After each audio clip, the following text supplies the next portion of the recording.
Kumusta mga giliw kong tagapakinig? Nagbabalik ang inyong paaralang panghimpapawid Aral TarlakHenyo sa RTV Tarlac, Channel 26, at sa bayang naririnig sa DCTC 828 Radyo Pilipino Tarlac. Tayo rin ay napapanood sa FB Live ng RTV Tarlac Channel 26. Sumasahimpapawid mula sa bayan ng Pura Tarlac, mula sa bayan ng San Clemente. Mula rito sa Borok Elementary School, Pura Tarlac, sa bayan ng Kapas Tarlac. Ako, ang inyong guro, na maghahatid sa inyo ng makabuluhang pagtalakay sa ating aralin.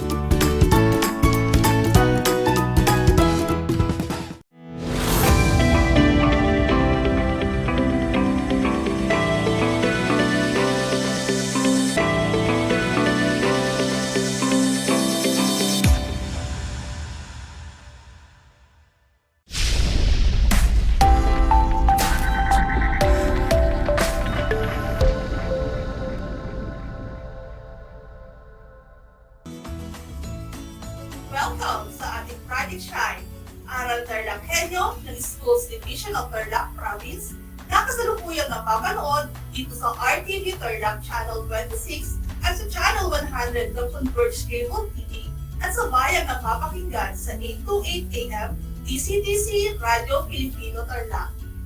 Magandang buhay, mabuting tao! Kumusta na kayo mga gilog namin tagapakinig at panunood? Ang aking pagbati at paghanga sa inyong pagpapahalaga sa edukasyon at pagpapursiging matapos ito na nagtatagumpay sa kabila ng hamon ng pandemya. Ako ang inyong guro sa edukasyon sa pagpagkakatao sa ika-4 na baitang, pinipiling Violet Nieves Arce, sumasamping mamawid mula sa bayan ng Paniki. Sasamahan at gagabayan ka sa Most Essential Learning Competency na napapahalagahan ang lahat ng mga likha, may buhay, at mga material na bagay, pagkalinga sa mga hayop na ligaw at endangered. Natitiyak kong kayo'y handa ng mga anak sa ating pagpapatuloy ng ating aralin sa araw na ito. Maging alerto at alisto sa anumang impormasyong pagbibigay sa atin ng inspirasyon, pag-asa, at aral sa buhay na makatutulong sa pagiging mabuting tao. Atin munang balikan mga anak ang inyong napag-aralan noong nakaraang Lunes. Natatandaan pa ba niyo ito mga anak?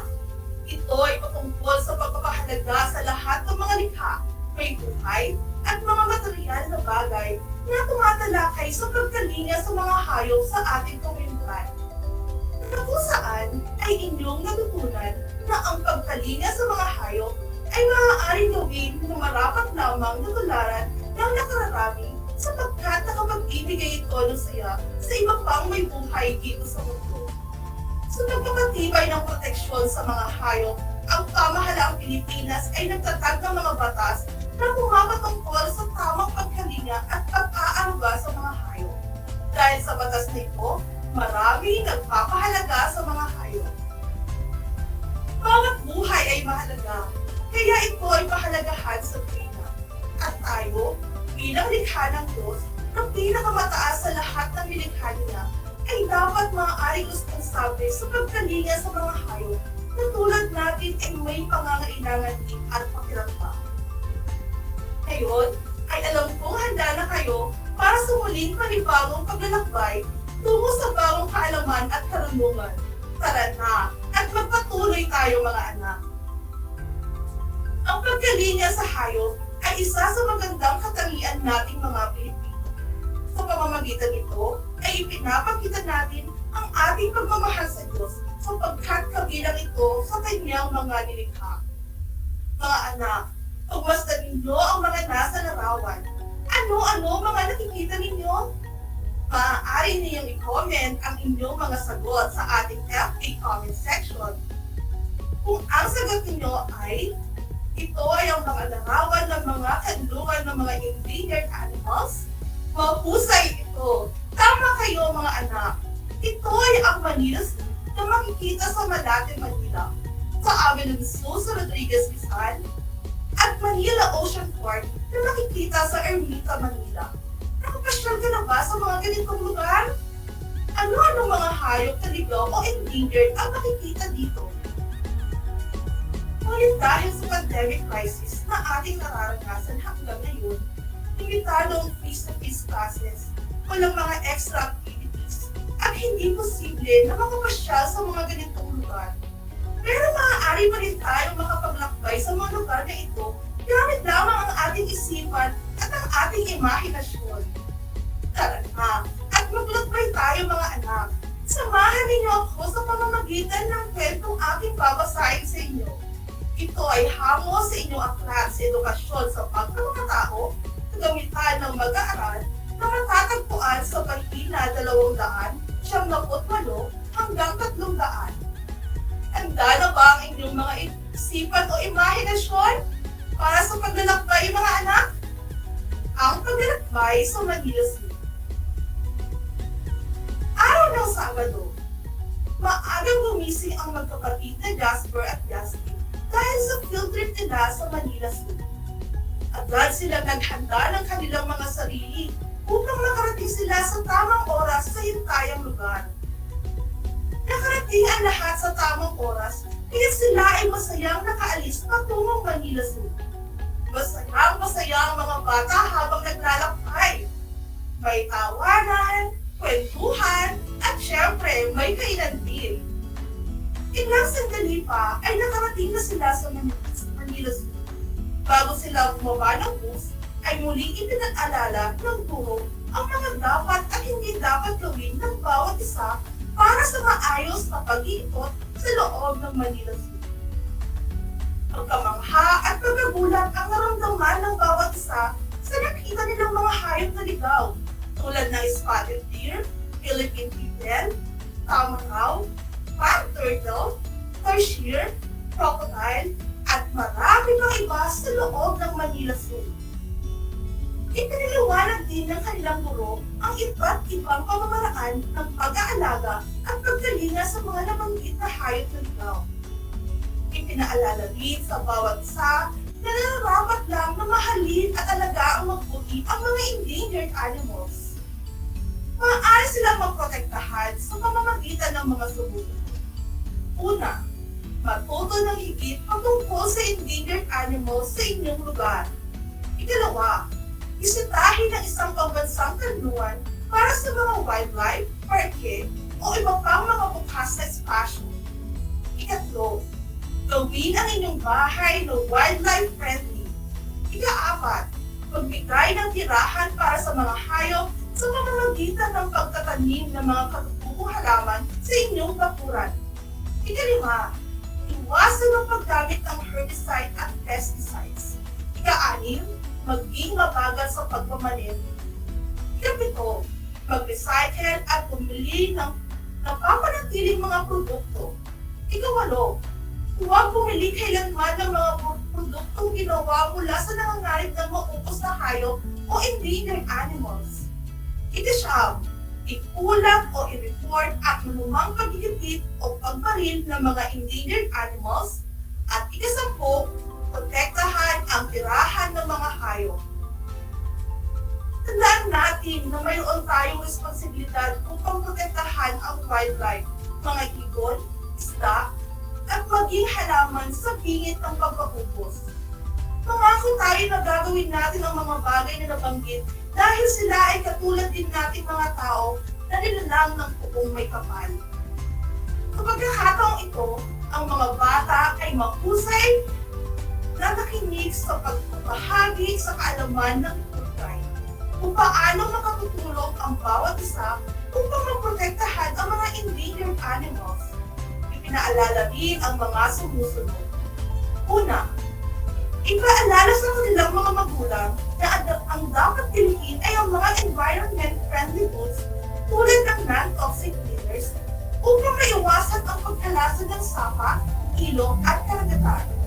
Ang mga toxic cleaners ay maaari ding maging sanhi ng pagkamatay ng mga hayop. Ikalawa, iwasan ang pagbili ng mga produkto na iari sa balat ng hayop. Ikatlo at higit sa lahat ay pasalamatan ang iba't ibang samahan na sumusuporta sa pagprotekta ng mga endangered animals. Hindi nang may ngiti sa mga labi ang bawat isa sapagkat marami silang natutuhan sa isinagawang field trip o paglalakbay sa Manila Zoo. Nasiyahan ba kayo mga anak sa ating paglalakbay? Ngayon ay dumako na tayo sa pagsagot sa mga ilang katanungan. Unang tanong, ano ang gawaing ikinatuwa ng magkapatid na sina Jasper at Justin? Kung ang sagot mo ay ang gawaing ikinatuwa ng magkapatid na sina Jasper at Justin ay ang kanilang field trip o paglalakbay sa Manila Zoo, ikaw ay tama. Pangalawang tanong, ano-ano ang natuklasan ng magkapatid nang makarating sila sa Manila Zoo? Kung ang sagot mo ay natuklasan nila ang iba't ibang hayop na ligaw at endangered animals at kung paano ito mapapangalagaan, aalagaan o kakalinain, ikaw ay mahusay. Pangatlong tanong, paano inaalagaan at kinakalinga ang mga hayop na ligaw at endangered animals? Kung ang iyong sagot ay maraming paraan upang maalagaan ang mga hayop na ligaw at endangered animals, gaya na lamang ng pag-iingat sa kanilang mga tirahan o kanlungan, pagbibigay ng mga kanilang pangangailangan, pag-iwas sa pagbili ng mga produktong yari sa balat ng mga hayop na endangered, at marami pang iba, ikaw ay napakahusay. Pang-apat na tanong, bakit kailangan alagaan at kalinain ang mga hayop na ligaw at endangered animals? Kung ang iyong sagot ay nararapat na sila ay alagaan at kalinain sapagkat sila ay likha din ng Diyos na may buhay, may karapatan at may pakiramdam, at dahil sila ay nangangarit ng maubos, napakagaling mga anak. Pero aminin man natin o hindi, karamihan sa atin ay walang sapat na kaalaman sa wastong pag-aalaga ng mga hayop. Lalong-lalo na, yung mga maituturing na protected at endangered. Kalimitan, itinatago ng ilan ang pag-aalaga ng mga ito sa takot na mahuli sila ng mga otoridad. Subalit isinasaad naman ng Republic Act 9147 na maaari namang mag-alaga ng kahit anong written indigenous and endemic o mga exotic species ang kahit sino. Ano nga ba ang batas RA 9147?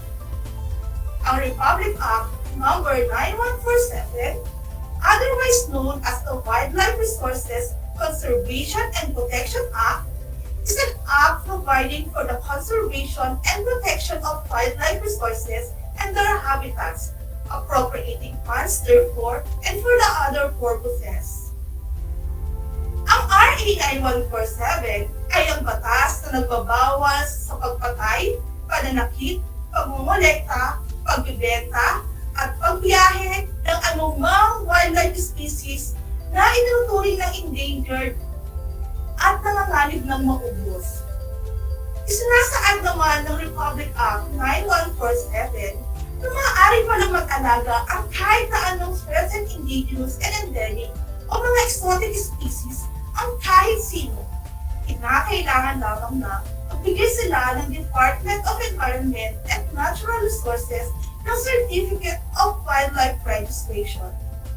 Ayon kay Los Corpus ng Protected Animals Welfare Bureau, nagbigay sila ng amnestiya para sa mga nag-aalaga ng mga protected at endangered species dahil hindi ang paghuli sa mga nag-aalaga ng mga protected at endangered na hayop ang nakikita nilang solusyon, kundi tamang edukasyon. May proseso silang sinusunod sa sino mang nagnanais mag-alaga ng anumang klaseng protected at endangered species. Kapag nasunod naman lahat ng tama ang legal na proseso, ay mabibigyan ang sino mang nagnanais na mag-alaga ng ganitong uri ng mga hayop, basta't ito ay may rehistro nila at mabigyan sila ng Certificate of Wildlife Registration. Makikita ninyo mga anak sa inyong screen ang halimbawa ng Certificate of Wildlife Registration. Pero hindi makakaila na may ilan pa rin negosyanteng matitigas ang ulo na pilit umaabot sa batas upang makalibre lamang sa kanilang mga responsibilidad. Ito ang mga negosyante at ilang individual na nakakatago kung magbenta ng mga exotic at endangered species. Karaniwang legal na papeles ng mga ilang lokal na hayop ang kanilang ibinibenta. Ngunit sa likod ng mga howler na ito ay ang mga mamamahalin at nangangalit ng maubos ng mga hayop. Dahil lamang sa kanilang mga personal na interes sa salapi. Malaking pera kasi ang kapalit ng pagbibenta nila ng mga ganitong uri ng hayop. Makikita sa inyong mga screen, mga anak, ang ilang video link ng mga halimbawa ng illegal na pagbibenta ng mga exotic o endangered animals. Panoorin niyo na lamang yan, mga anak, kung may pagkakataon kayo. 4. Arestado sa pagbibenta ng exotic animals na nasa 10 milyong piso ang halaga. Illegal na pagbibenta ng mga exotic birds na bisto. Nariyan din ang pagpapanalo ng Department of Environment and Natural Resources sa pagsampa ng kaso laban sa wildlife trader na nahuli noong Hulyo 2018 na nagbebenta ng buhay na green iguana na itinuturing ng kabilang sa mga endangered species. Ang akusado ay hinatulang mabilanggo ng 1 taon at 1 araw hanggang 2 taon at pinagbabayad din ng korte ng halagang 200,000 piso. Isang patunay lamang yan na may kahahangtungang rehas na bakal ang sino mang mahuhuli at mapapatunayang magbenta ng mga hayop na ligaw, exotic at endangered.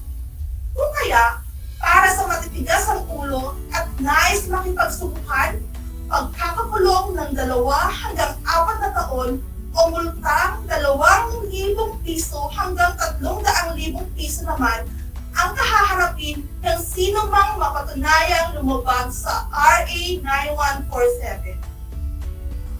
Alam niyo ba, noong Abril taong 2019, naging matagumpay ang DENR at ang mga partner law enforcement agencies sa pagsasagawa ng 10 operasyon, pag-aresto sa 15 na lumatastangan sa batas tungkol sa wildlife, pagkumpiska ng 2,000 piraso ng iba't ibang uri ng mga wild animals, mahigit 3,000 halaman at 100 kilo ng karne ng marine turtle na umaabot sa halagang 57 milyong piso at pagsampa ng 7 kaso laban sa 7 katao.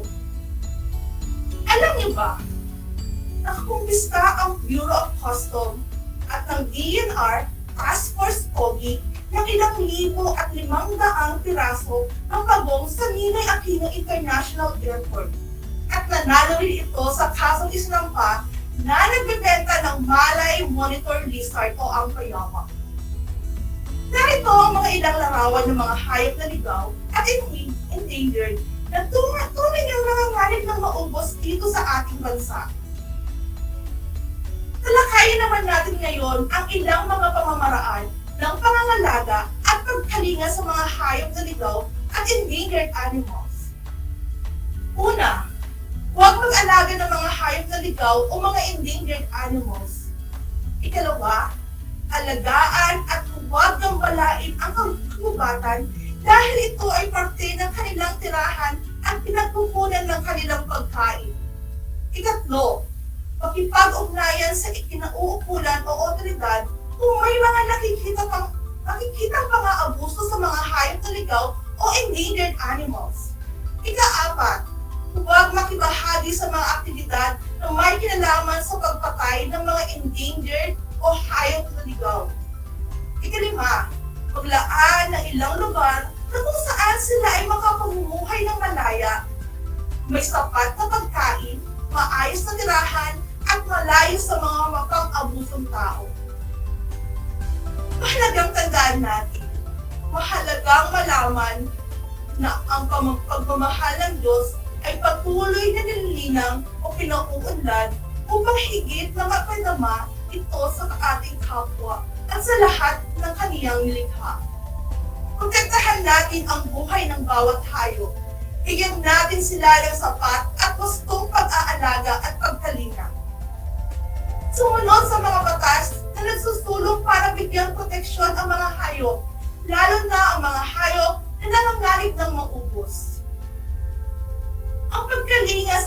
hayop ay magandang gawain na marapat lamang na tularan ng nakararami. Bawat buhay ay mahalaga, kaya ito ay dapat pahalagahan sa lahat ng oras at pagkakataon. Ang tao ay may malaking responsibilidad sa pag-aalaga, pag-iingat, at pagmamahal sa lahat ng nilikha ng Diyos, lalo na sa mga hayop. Isang talakaya na naman ang malapit ng matapos. Ako ay masaya sa ipinakita ninyong aktibong pakikibahagi sa ating aralin ngayong araw. Higit sa lahat, sa inyong pagmamahal sa edukasyon. Ipagpatuloy ang kagandahang asal na ito, mga anak. Hanggang tungo sa katuparan ng inyong mga pangarap sa hinaharap. Sa panahong ito, panahon na upang alamin kung kayo ay may natutunan mula sa ating aralin sa pamamagitan ng munting pagsusulit.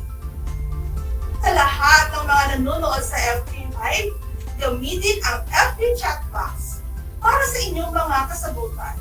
Ihanda naman ang panulat at sagutang papel sa lahat ng mga nanonood sa telebisyon at nakikinig sa radyo.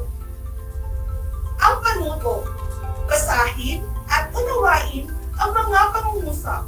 Isulat ang salitang tama kung ang isinasaad ng kahayag ay wastong gawain o paraan upang mapangalagaan ang mga hayop na ligaw at endangered, at salitang mali naman kung hindi. Para sa unang tanong, laging suportahan ang mga advokasya ng mga samahang nagtataguyod at nagpapanatili sa kalikasan ng mga hayop na ligaw at endangered animals. Kung ang iyong sagot ay tama, ikaw ay magaling sapagkat ito ay ang wastong sagot. Ikalawang tanong, nagkilikhin ang mga gamit na gawa sa balat ng hayop tulad ng sintron at bag dahil matibay ang mga ito. Kung ang sagot mo ay mali, mahusay ang iyong sagot sapagkat ikaw ay tumpak. Ikatlong tanong, ibahagi sa mga kaibigan at kapamilya ang mga kaalaman tungkol sa wastong pagprotekta sa mga hayop na ligaw at endangered animals.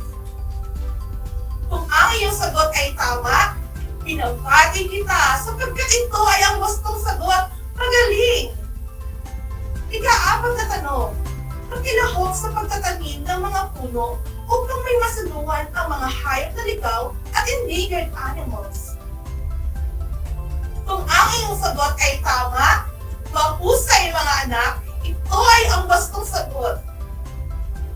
Panglimang tanong, isuplong sa may kapangyarihan o otoridad ang anumang panghigipit sa mga hayop na ligaw at endangered animals. Ang sagot ay tama. Napakagaling ninyo mga anak. Pinabati ko kayong lahat sapagkat natitiyak kong nakuha ninyong lahat ang mga tamang sagot sa ating munting pagsusulit. Uli, mula sa akin, tanggapin ninyo ang mga salitang magaling, mahusay, at mabuting tao. Mga bata, ako ay naghanda ng mga gawain at refleksyon sa inyong learning activity sheet. Inaasahan ko na ito ay inyong sasagutan ng buong sigasig at sa abot ng inyong makakaya. Sakali man na kailangan ninyo ang patnubay ng inyong kapamilya at guro, huwag kayong mag-atubiling sila ay tawagan upang kayo ay gabayan ng tama. Pananarin ko na anumang konsepto, higit lalo ang mga aral sa buhay na inyong natutunan sa araw na ito ay inyong may sasabuhay araw-araw. Muli, ako ang inyong guro sa edukasyon sa pagpapakatao, baitang 4, binibining Myra Tiegas Arce, kasama ang ating scriptwriter na si Ginang Laarning Corpus Maribad, sumasahing patawid mula sa bayan ng Paniki na nagpapaalala sa inyo na piliing maging mabuting tao sa lahat ng galawan at pagkakataon. Hanggang sa muli!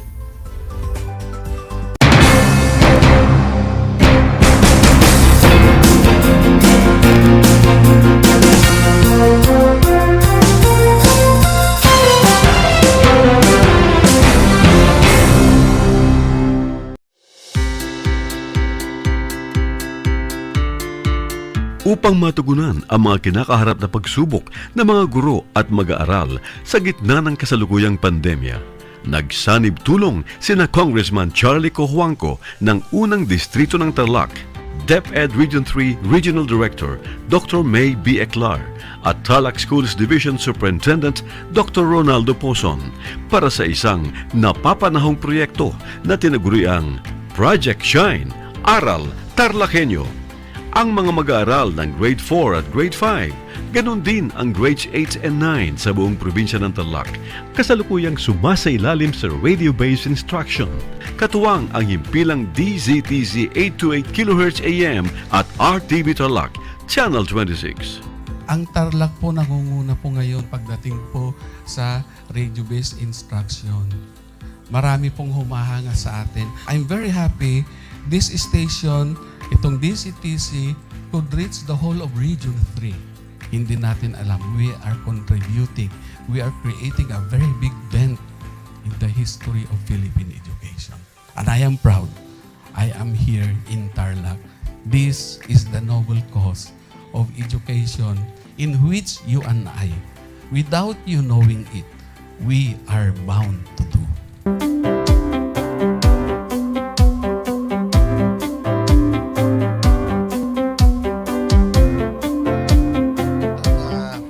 Project natin na Project Shine is a natural consequence dahil sa nangyari sa buong mundo. Let's continue to work together.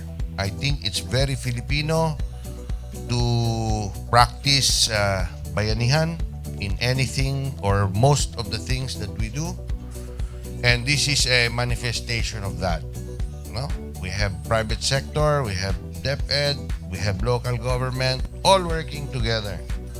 And I hope the parents of some of these children, especially the parents that did not graduate from school or hindi nakapag-aral nung sila ay bata, sana naman gamitin na nila itong opportunity na mag-schooling na rin sila kasama ng mga anak nila para mag-bonding pati ang mga magulang sa mga bata. I look at this as doing God's work. Diba? So if you do God's work, it feels right. It's righteous. It's for good, not for evil. Good morning and happy learning, grade 4. Welcome to Aral TarlakHenyo here on RTV Tarlac, Channel 26. Simulcast over DZTZ 828. Radio Filipino Tarlac. I am Teacher Mercy Pacheco Bognot. This is Alistair Aidatu. I am Marie Josephine B. Andrade. I am Teacher Princess Marie M. Dueñas, and I will be your teacher broadcaster for today.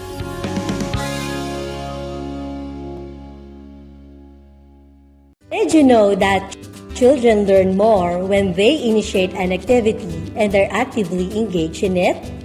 This is your science teacher broadcaster, Princess Diana L. Ronquillo for Aral TarlakHenyo. Let's learn science together on Aral TarlakHenyo.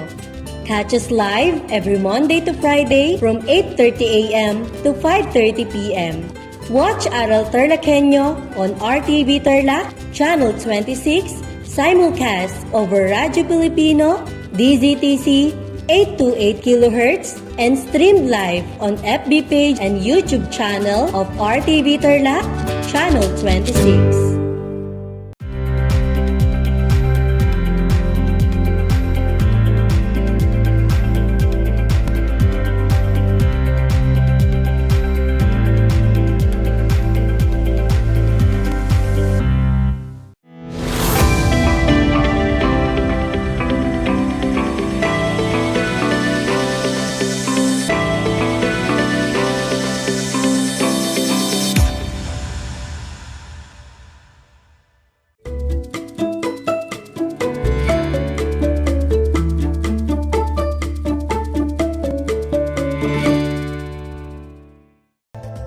Good day, everyone, and happy learning to all my grade 4 learners.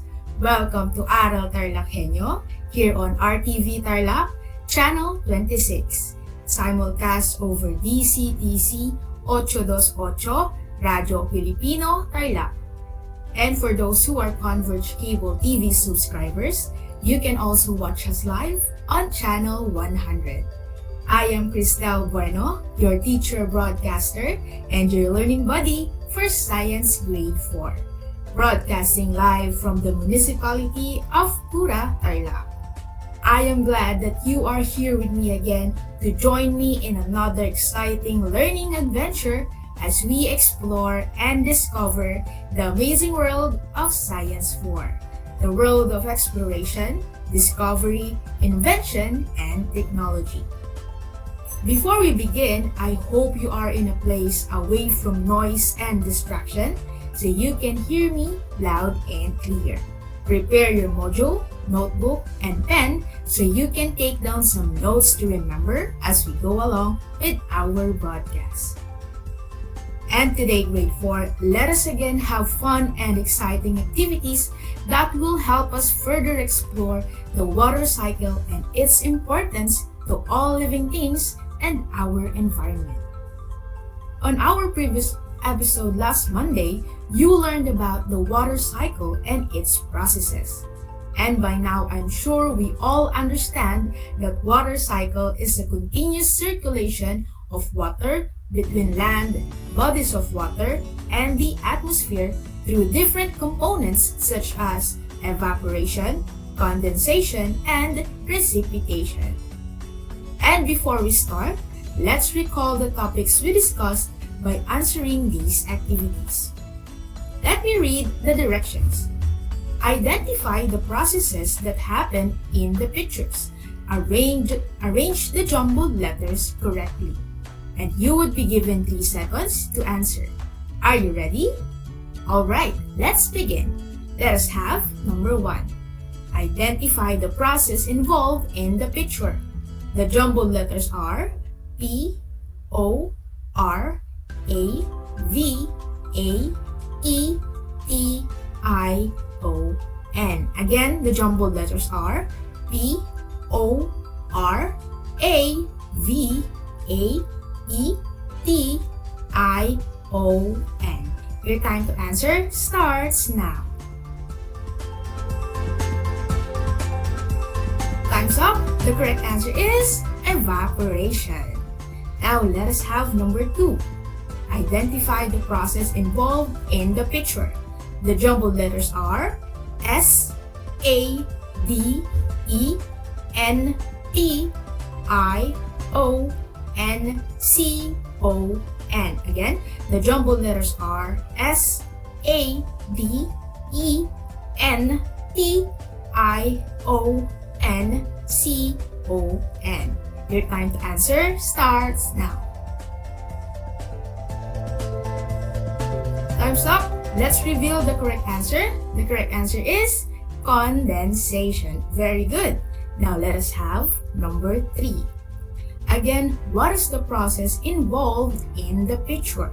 The jumbled letters that you are going to arrange are T, A, C, I, T, I, P, R, E, T, I, O, N. I repeat, the jumbled letters that you are going to arrange are T, A, C, I, P, I, P, R, E, T, I, O, N. Your time to answer starts now. Time's up. The correct answer is precipitation. Now let's proceed to number 4. Identify the process involved in the picture.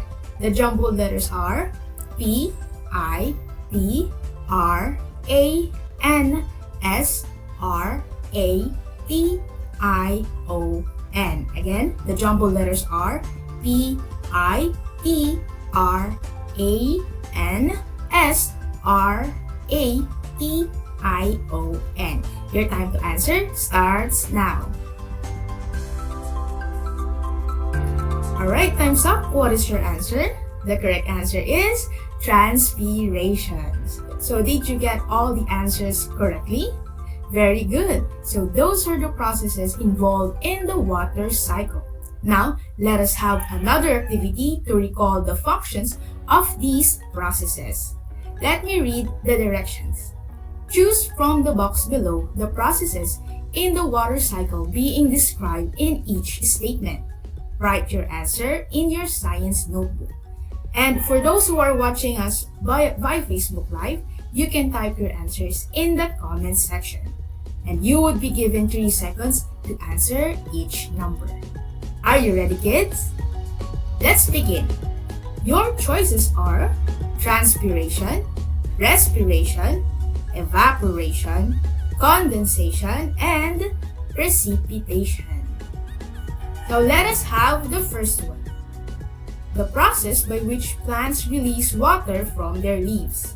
Again, the process by which plants release water from their leaves. What do you call this process? The correct answer is transpiration. Transpiration takes place during evaporation process wherein water particles are released from the leaves of the plants and other vegetation. Let us have number 2. What do you call the process by which the condensed water vapor falls back into the Earth's surface in the form of rain, hail, snow, and sleet? I repeat, what do you call the process by which the condensed water vapor falls back into the Earth's surface in the form of rain, hail, snow, and sleet? Again, choose from the box the process in the water cycle being described in the statement. What's the answer, kids? Yes, the answer is precipitation. When the clouds becomes too heavy and it cannot hold any more water inside, it bursts open to give out rain, hail, or snow. So this process is known as precipitation. Now let's proceed to number 3. What do you call the process of changing water vapor or gas into tiny droplets of liquid water in the atmosphere? Again, what do you call the process of changing water vapor or gas into tiny droplets of liquid water in the atmosphere? What process in the water cycle is being described? If your answer is condensation, then you are correct. After the water vapor reaches up in the sky, it turns into tiny droplets of water. These water droplets, along with several gases and dust particles, come together to form clouds. This is known as condensation. And let's proceed to number 4. The process of changing liquid water into water vapor or gas, which comes from the bodies of water and living things. I repeat, the process of changing liquid water into water vapor or gas, which comes from bodies of water and living things. What do you think is the answer? The correct answer is evaporation. So when the sun heats up the rivers and oceans, water becomes water vapor and it rises up in the air. This process is called evaporation. And this is the first step of the water cycle. And lastly, for number 5, the process by which humans and animals breathe out water particles through their lungs and when they perspire. Again, the process by which humans and animals breathe out water particles through their lungs and when they perspire. Again, what do you think is the process in the water cycle being described? If you answered respiration, then you are correct. Respiration takes place when animals and humans breathe out water particles through their lungs and when they perspire, which evaporates into the atmosphere in lesser amounts.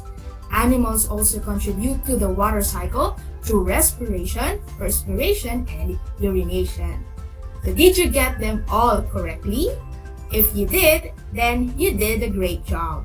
If not, I'm sure that you will do better as we continue with our lesson today. At this moment, I think you are now ready to further explore the importance of water cycle. And before we start, look at these bodies of water and observe. Now kids, why don't the rivers and lakes dry up like puddles do? And why is that the world doesn't run out of water? Kids, observe the picture of our planet. Notice the big blue portion of the earth is covered with water as shown in the picture. The water part of the earth is called hydrosphere or water sphere. This covers 3/4 of its surface. The earth is covered with 70% water and 30% land. Therefore, water covers a larger area of its surface than land. That is why the earth is called the blue planet. Water gives off the earth its characteristics of blue color as seen from the outer space. Water continuously moves in the earth's surface in a process called water cycle. Water is necessary for life. The water on earth doesn't run out because it goes through a cycle that keeps recycling it back for us. The water we see today is the same water our ancestors saw many years ago. And it is up to us to keep it clean and not to waste it. Water is important because it is how water reaches plants, animals, and humans. It provides people, animals, and plants with water. All life is dependent upon water. Water makes up 60 to 70% of all living matter. Humans cannot live without drinking water more than a week. Although there is a continuous cycle of water, you might wonder if there will come a time when the world will run out of water. This is because about 97% of the water in our surroundings is salty. Thus, only 3% of this water is fresh or potable. And 67% of this very small amount of water is locked in the form of ice, mainly found in Greenland and Antarctic. Therefore, only a very small amount of fresh water is found in rivers, lakes, ponds, and in the atmosphere in the form of water vapor. Water cycle is important because it transforms salty water into fresh water during the precipitation process. And it is also known as the hydrological cycle. When the sun heats up the rivers and oceans, water becomes water vapor and it rises up in the air. This process is called evaporation. After the water vapor reaches up in the sky, it turns into tiny droplets of water. These water droplets, along with several gases and dust particles, come together to form clouds. This is known as condensation. When the clouds become too heavy and it cannot hold any more water inside, it bursts open to give out rain, hail, or snow. This is known as precipitation. And as it rains, water gets collected in oceans, lakes, and rivers. It even seeps through the soil and becomes groundwater, and the cycle begins all over again. Thus, water cycle is a continuous process of evaporation, condensation, and precipitation. The cycling of water in and out of the atmosphere is a significant aspect of the weather patterns on Earth. Water cycle is important because it is how water reaches plants, animals, and humans. It provides people, animals, and plants with water. For us humans, water cycle is important because number 1, it supplies us enough drinking water. Number 2, it helps us use and reuse water. Number 3, it provides us with water to use in our daily activities. Next, for animals, water cycle is essential to them because number 1, it keeps animals clean. Number 2, it provides drinking water to animals. And number 3, it sustains marine life. And for plants, water cycle is important because Number 1, it helps in the process of food making. Number 2, it keeps the plants alive. And number 3, it helps plants to grow. And for the environment, water cycle is essential because number 1, it keeps the nature balanced. Number 2, it keeps the environment going. Number 3, it helps the environment. Are you ready? Are you ready to check and see how well did you learn in this episode? Let's try your understanding by answering these short activities. Let me read the directions. Study the illustration and answer the questions. Write your answers on your science notebook. Here is the illustration. And here are the questions that you need to answer. First question, what do you think is the illustration about? Correct, it is about water cycle. Next question, what are the different processes in the water cycle? You're right, the different processes in the water cycle are evaporation, condensation, and precipitation. Next question, do you think each process is important? Why? The answer is yes, because it keeps the water cycle going. And last question, do you think balance in nature will be achieved if water cycle processes are not complete? Why? The answer is no. Each process in the water cycle is essential in keeping a balanced nature. Are your answers the same? Well done, kids! Now let's proceed with our next activity. Let me read the directions. Complete the table by choosing the phrases inside the box that best describe the importance of water cycle. You are going to classify if the phrases given describes the importance of water cycle for humans, plants, animals, or the environment. The phrases that you are going to classify are plants growing healthy, abundant supply of water, healthy people, low quality products, and growing population of animals. You will be given 5 seconds to complete the table. Are you ready? Alright, you may now begin.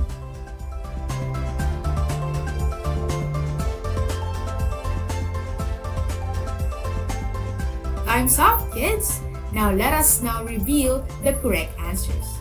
The importance of water cycle to humans is it makes the people healthy.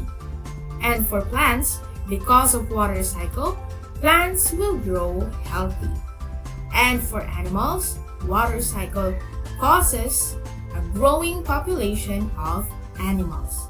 And for the environment, water cycle gives an abundant supply of water.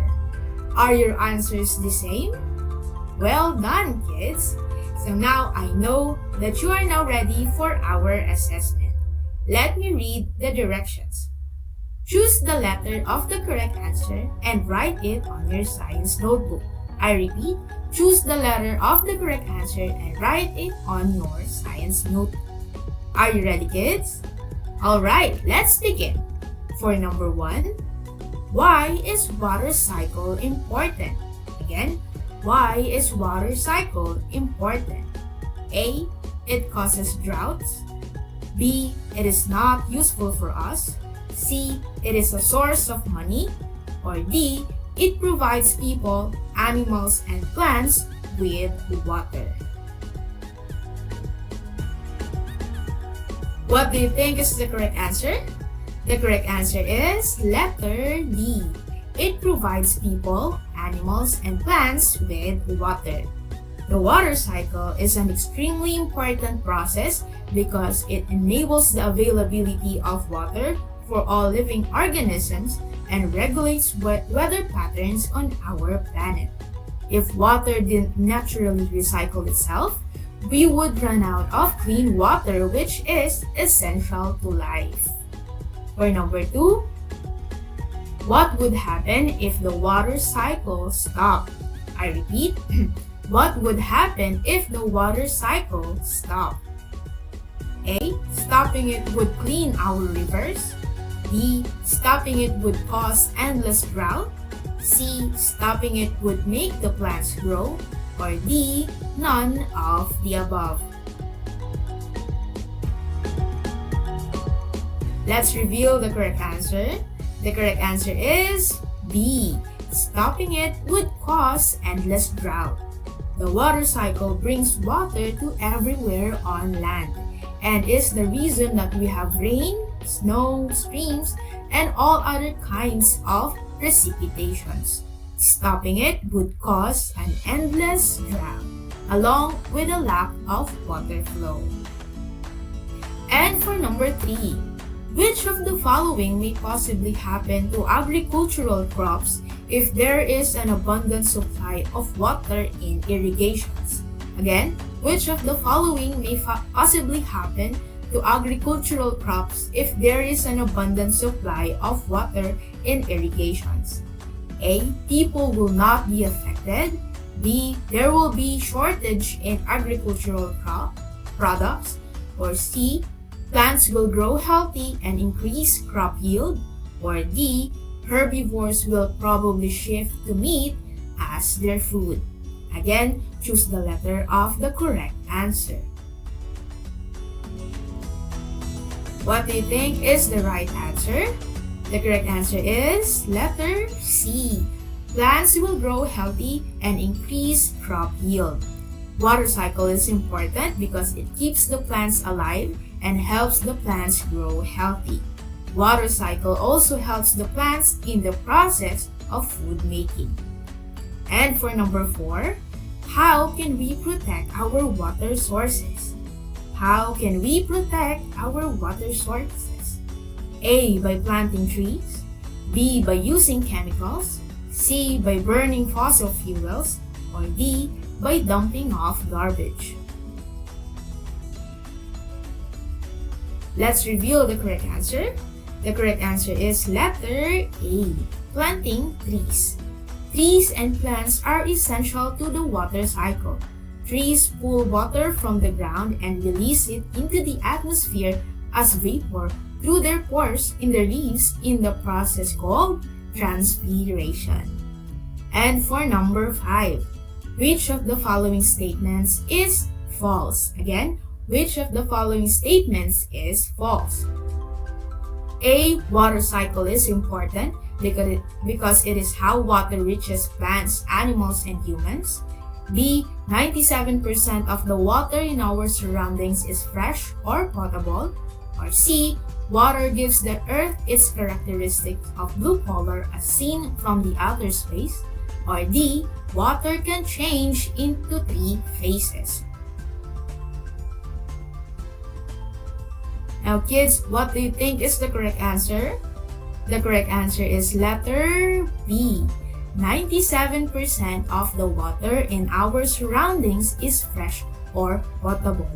Our planet is called the blue planet because larger area of its surface is covered with water. 97% of this water is seawater or salt water. Now, good job, kids! Let me congratulate you for accomplishing the assessment. I hope you got nice scores, and I am confident that you now fully understand the processes involved in the water cycle and its importance to our environment and to all living things. Life would be impossible on Earth without water. Therefore, water is essential to life. The water cycle is extremely important process because it enables the availability of water for all living things. It also regulates weather patterns on our planet. We would run out of clean water if the water didn't naturally recycle itself. With that, we are done in today's episode. I want you to know that you all did great in today's lesson. Good job, kids! Again, I am Cristel Bueno, your teacher, broadcaster, and your learning buddy for Science Grade 4. Goodbye!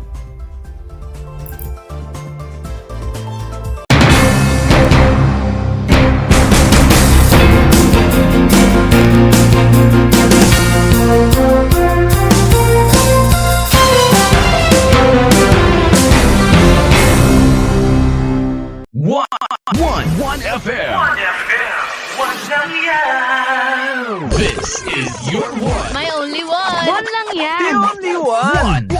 1FM. 96.1 Tarlac, 98.3 Lucena, 88.3 Legazpi, 96.1 Surigao, 95.9 Butuan, 92.1 Mindoro, 96.7 Tacloban, 99.3 Baler, 95.1 Puerto Princesa, Palawan. Pinakikinggan lagi kita. This is your one. Your only one. Your only one. 1 FM. 1 FM. Your only 1 FM. 1 FM.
Alam niyo ba, ang Balanggiga Bells ay kinuha ng mga sundalong Amerikano bilang war trophies pagkatapos ng Balanggiga Massacre noong 1901?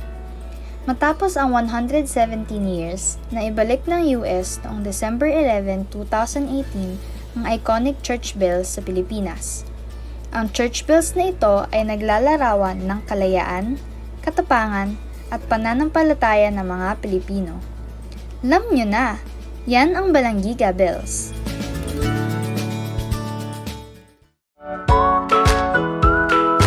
How are you today? Hello, everyone. Hello, learners of Tarlac. Good morning, Math Talino Grade 4 learners. Welcome to Aral TarlakHenyo Here on RTV Tarlac Channel 26. Simulcast over DCTC. Radio Filipino Tarlac.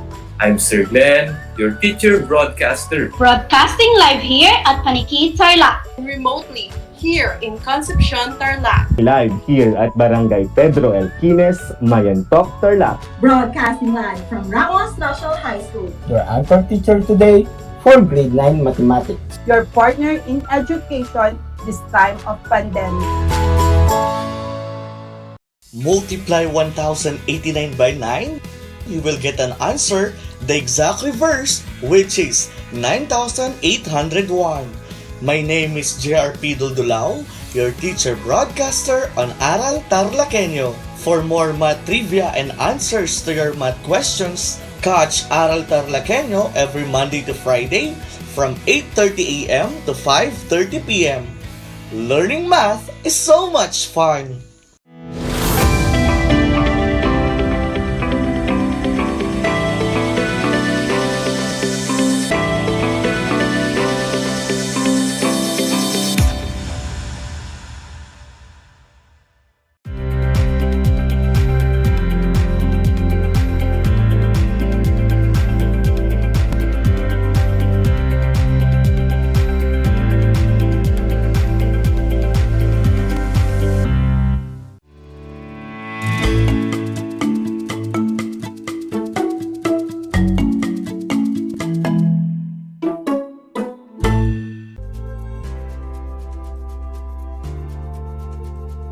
Good morning, everyone. Today is the 30th day of May 2022.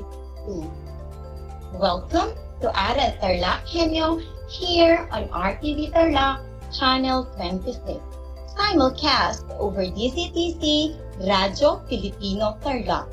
If you are a Converge subscriber, you can watch us on Channel 100. I am Shaira Lindir Hinaldo, your teacher broadcaster for Mathematics Grade 4, broadcasting live here at Ramos Tarlac. How are you, Grade 4 learners? I hope you are all safe, and I know you are ready for another fun and cool learning activity in mathematics. For today's lesson, we will going to learn how to solve routine problems involving the volume of rectangular prism. But before that, I want you to get your pen, paper, learning activity sheet, and your learner's material in Mathematics 4. I will give you 5 seconds to do it. Hurry up. Your time starts now.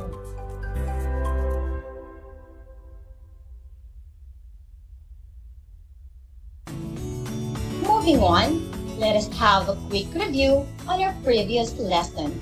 What was our last lesson? Correct.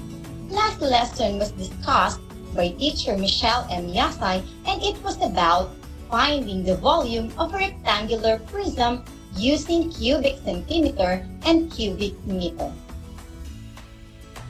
By the way, what is a rectangular prism? Rectangular prism is a solid figure that has 6 faces, 12 edges, and 8 vertices.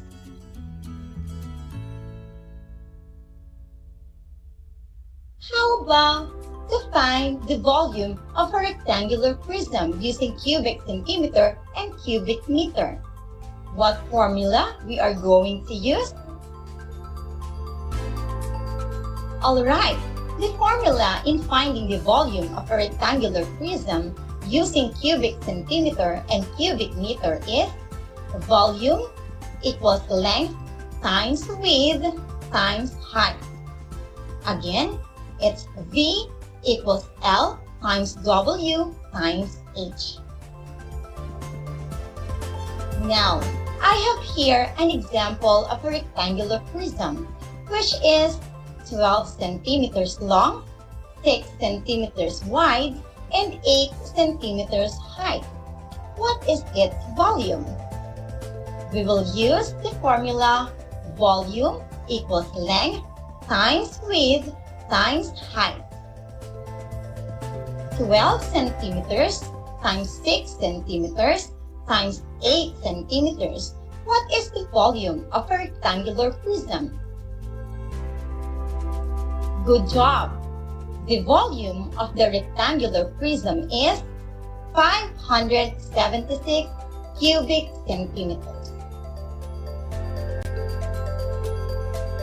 Another example, a rectangular prism which has 20 meters length, the width is 2 meters, and the height is 2 meters. What is its volume? Again, using the formula volume times width times height times length. What is the volume of the rectangular prism?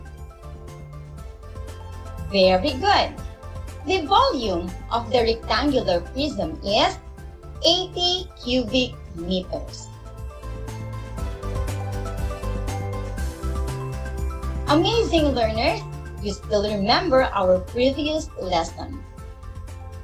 At this moment, we are going to discuss about solving routine problems involving the volume of a rectangular prism.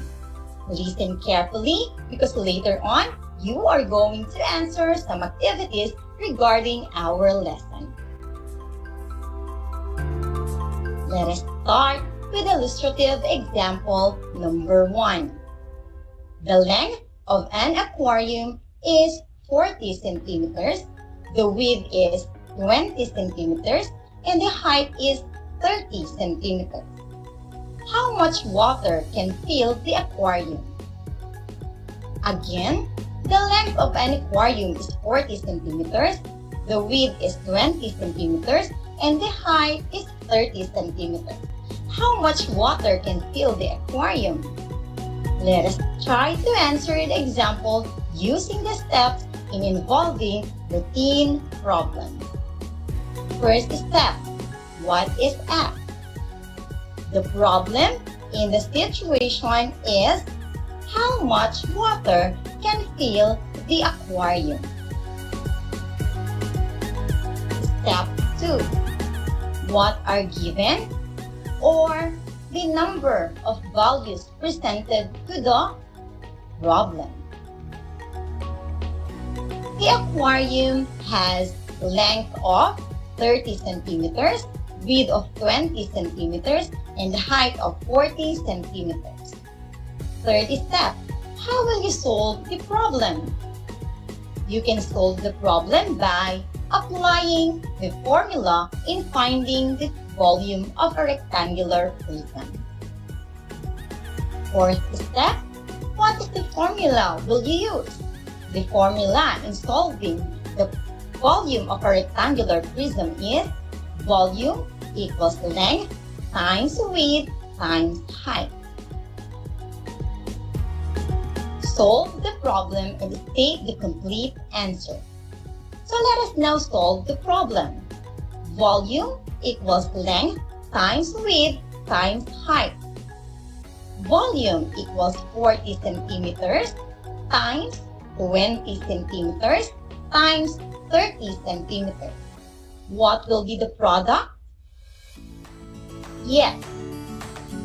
Volume is equal to 24,000 cubic centimeters. Therefore, the volume of the aquarium is 24,000 cubic centimeters. For our next example, illustrative example number 2. The freezer of a refrigerator is 25 centimeters long, 15 centimeters wide, and 20 centimeters high. What is the volume of the freezer? I will repeat. The freezer of a refrigerator is 25 centimeters long, 15 centimeters wide, and 20 centimeters high. What is the volume of the freezer? Again, we will answer the problem using the steps in solving routine problems. What is asked? The volume of the freezer. What are given? The freezer has 25 centimeters long, wide of 15 centimeters, and height of 20 centimeters. How will you solve the problem? Apply the formula in finding the volume of a rectangular prism. Again, what is the formula will you use? Volume equals length times width times height. Solve the problem and state the complete answer. Volume equals length times width times height. Volume equals 25 centimeters times 15 centimeters times 20 centimeters. Volume is equal to 7,500 cubic centimeters. So the volume of the freezer is 7,500 cubic centimeters. For our next illustrative example, the kids' swimming pool is 12 meters long, 8 meters wide, and 2 meters high. What is the volume of the kids' swimming pool? Again, the kids' swimming pool is 12 meters long, 8 meters wide, and 2 meters high. What is the volume of the kids' swimming pool? What is asked?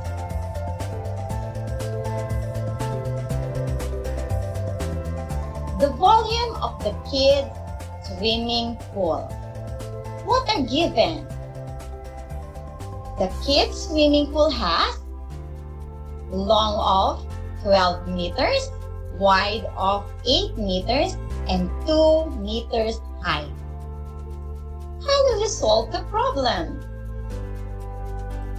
Apply the formula in finding the volume of a rectangular prism. What is the formula will you use? Volume equals length times width times height. Solve the problem and state the complete answer. Volume equals length times width times height. Volume equals 12 meters times 8 meters times 2 meters.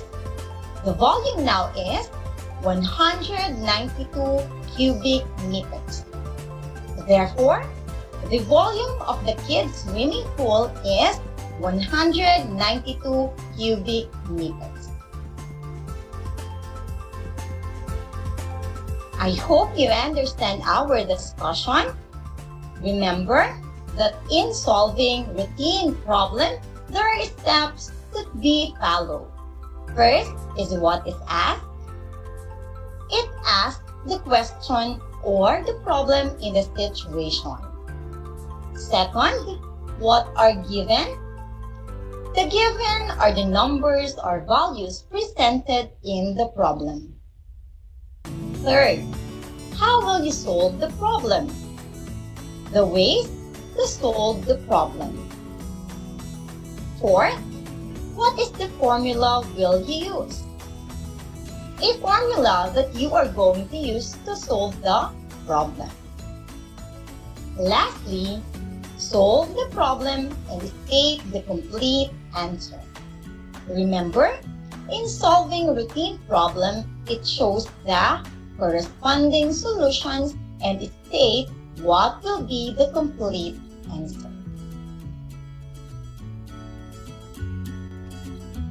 In order for you to understand more our lesson, let us solve the following problem and show your solution. For item number 1, mother's safety box is 8 to 18 centimeters long, 12 centimeters wide, and 10 centimeters high. What is the volume of the safety box? I will repeat. Mother's safety box is 18 centimeters long, 12 centimeters wide, and 10 centimeters high. What is the volume of the safety box? What is asked? I will give you 10 seconds to answer the first step, or type in the comment section of our FB live streaming.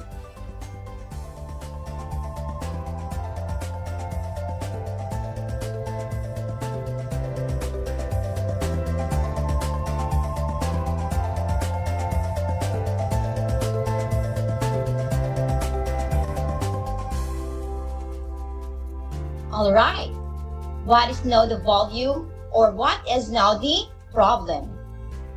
So the volume of the safety box. Next is, what are given?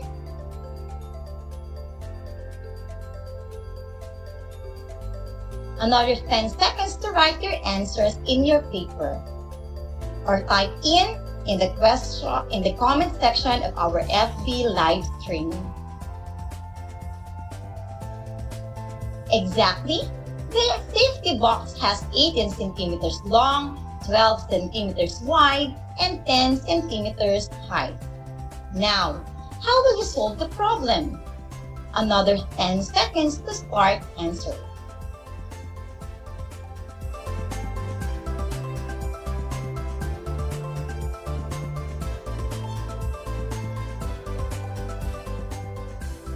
Good job! Apply the formula in finding the volume of a rectangular prism. So what will be the formula we are going to use? Another 10 seconds, go!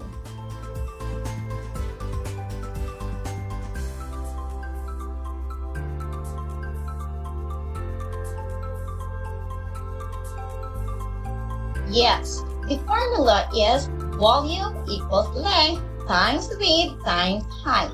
Lastly, solve the problem and state the complete answer. Another 10 seconds go.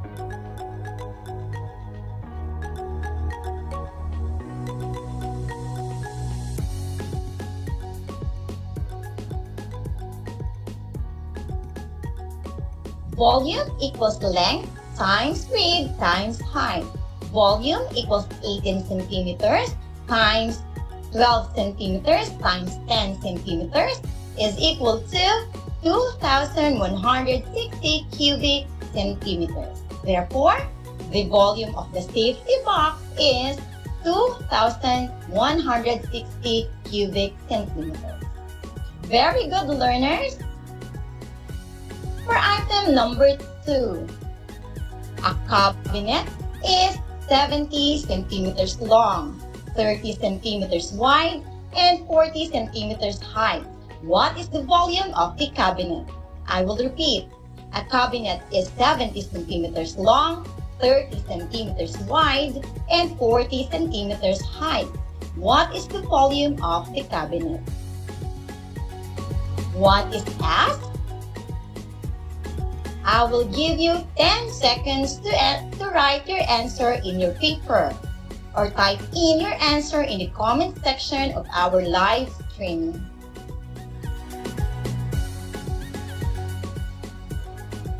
Good job! The volume of the cabinet. Next is what are given. Your 10 seconds starts now.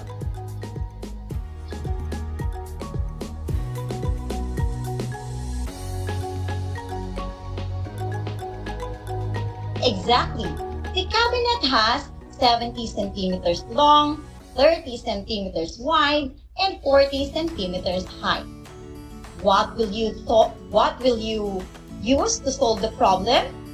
Or how will you solve the problem? Another 10 seconds go.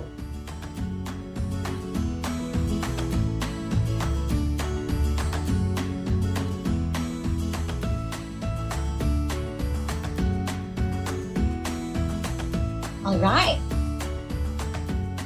How will you solve the problem? Very good. Apply the formula in finding the volume of the rectangular prism. What formula will you use? 10 seconds to answer the question.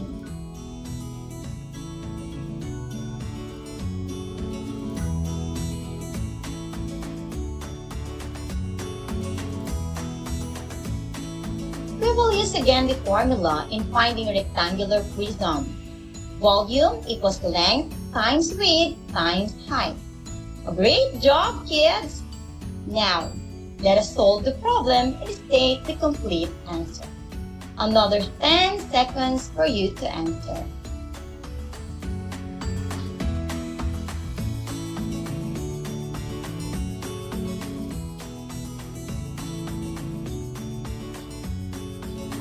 Volume equals length times width times height, or 70 centimeters times 30 centimeters times 40 centimeters is 84,000 cubic centimeters.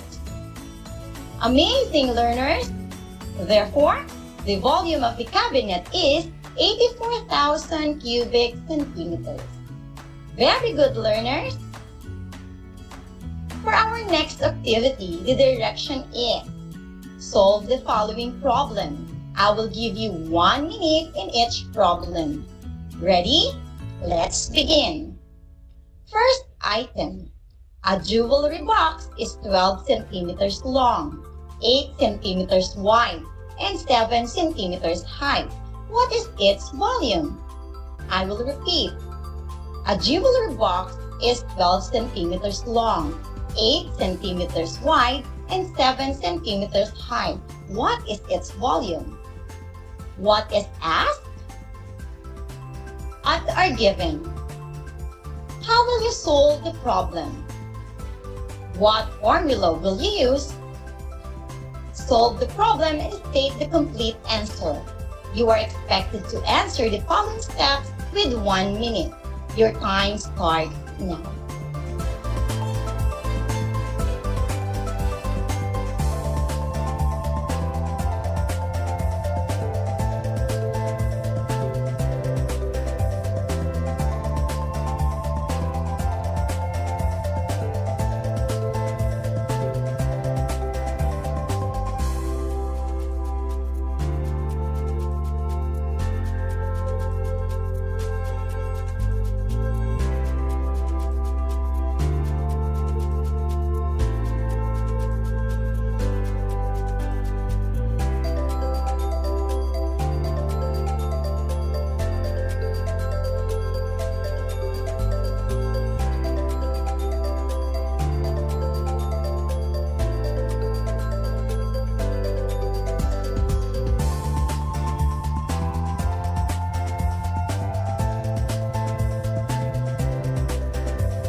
Time's up. Let us now check your answers. What is asked? Very good. The volume of the jewelry box. What are given? Great. The jewelry box has 12 centimeters long, 8 centimeters wide, and 7 centimeters high. How will you solve the problem? Very good. We are going to apply the formula in finding the volume of a rectangular prism. What formula will you use? Volume equals length times width times height. Solve the problem and state the complete answer.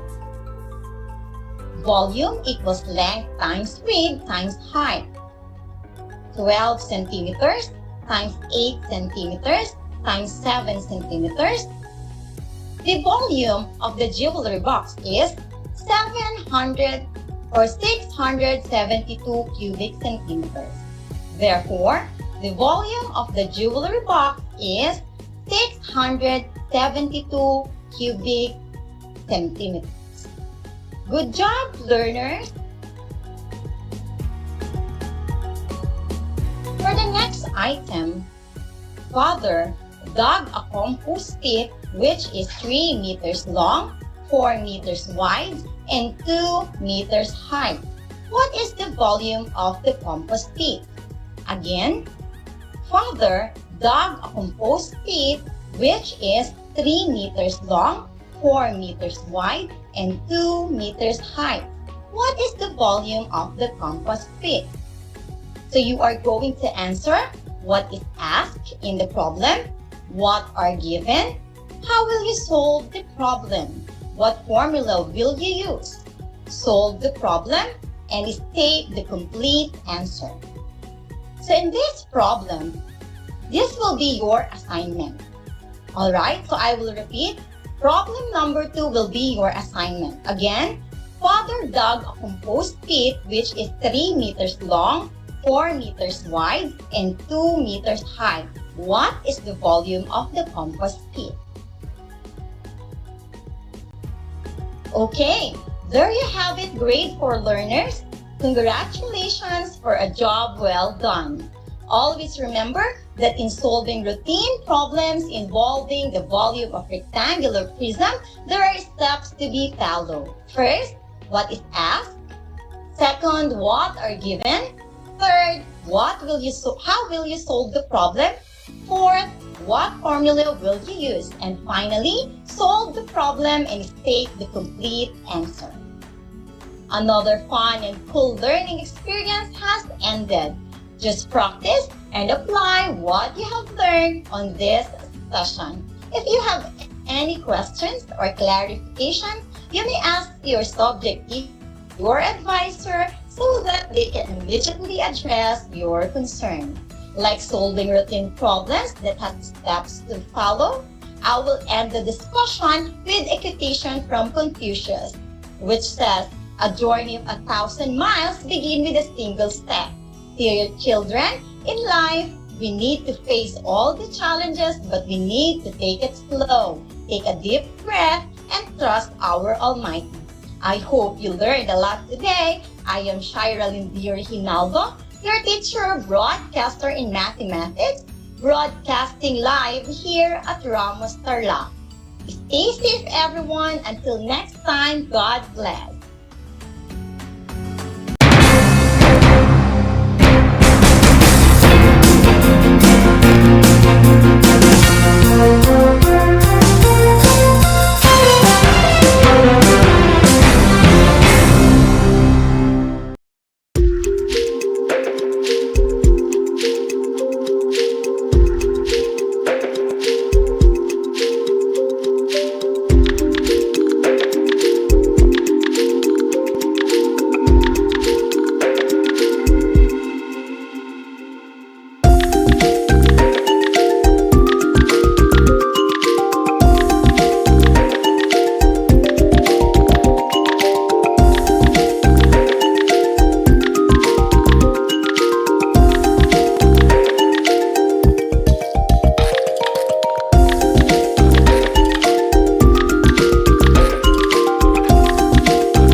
Kumusta mga giliw kong tagapakinig? Nagbabalik ang inyong paaralang panghimpapawid, Aral TarlakHenyo, sa RTV Tarlac, Channel 26, at sa bayang naririnig sa DZTC 828, Radyo Pilipino Tarlac. Tayo rin ay napapanood sa FB Live ng RTV Tarlac Channel 26. Sumasahimpapawid mula sa bayan ng Pura Tarlac, mula sa bayan ng San Clemente, Mula rito sa Purok Elementary School, Pura Tarlac, sa bayan ng Kapas Tarlac. Ako, ang inyong guro,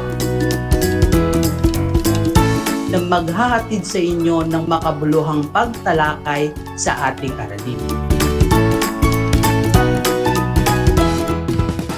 Ang Tagalog ay ang wika ng mga taga-Quezon, Batangas, Bulacan at ng iba pang katutubong nagsasalita nito. Ang Filipino ay ang pambansang wika batay sa tanaghana ng 1987 Constitution. Tara na at matuto ng salitang Filipino. Manood at makinig ng Aral TarlakHenyo sa RTV Tarlac, Channel 26 at sa bayang naririnig sa Radyo Pilipino, DZTZ 828 at napapanood din live sa FB page at YouTube channel na RTV Tarlac, Channel 26. Manood at matuto ng ating mga aralin sa Filipino. Dito lang yan sa Aral TarlakHenyo. Ako si Ma'am Crystal May Aquino, ang inyong teacher broadcaster sa Filipino.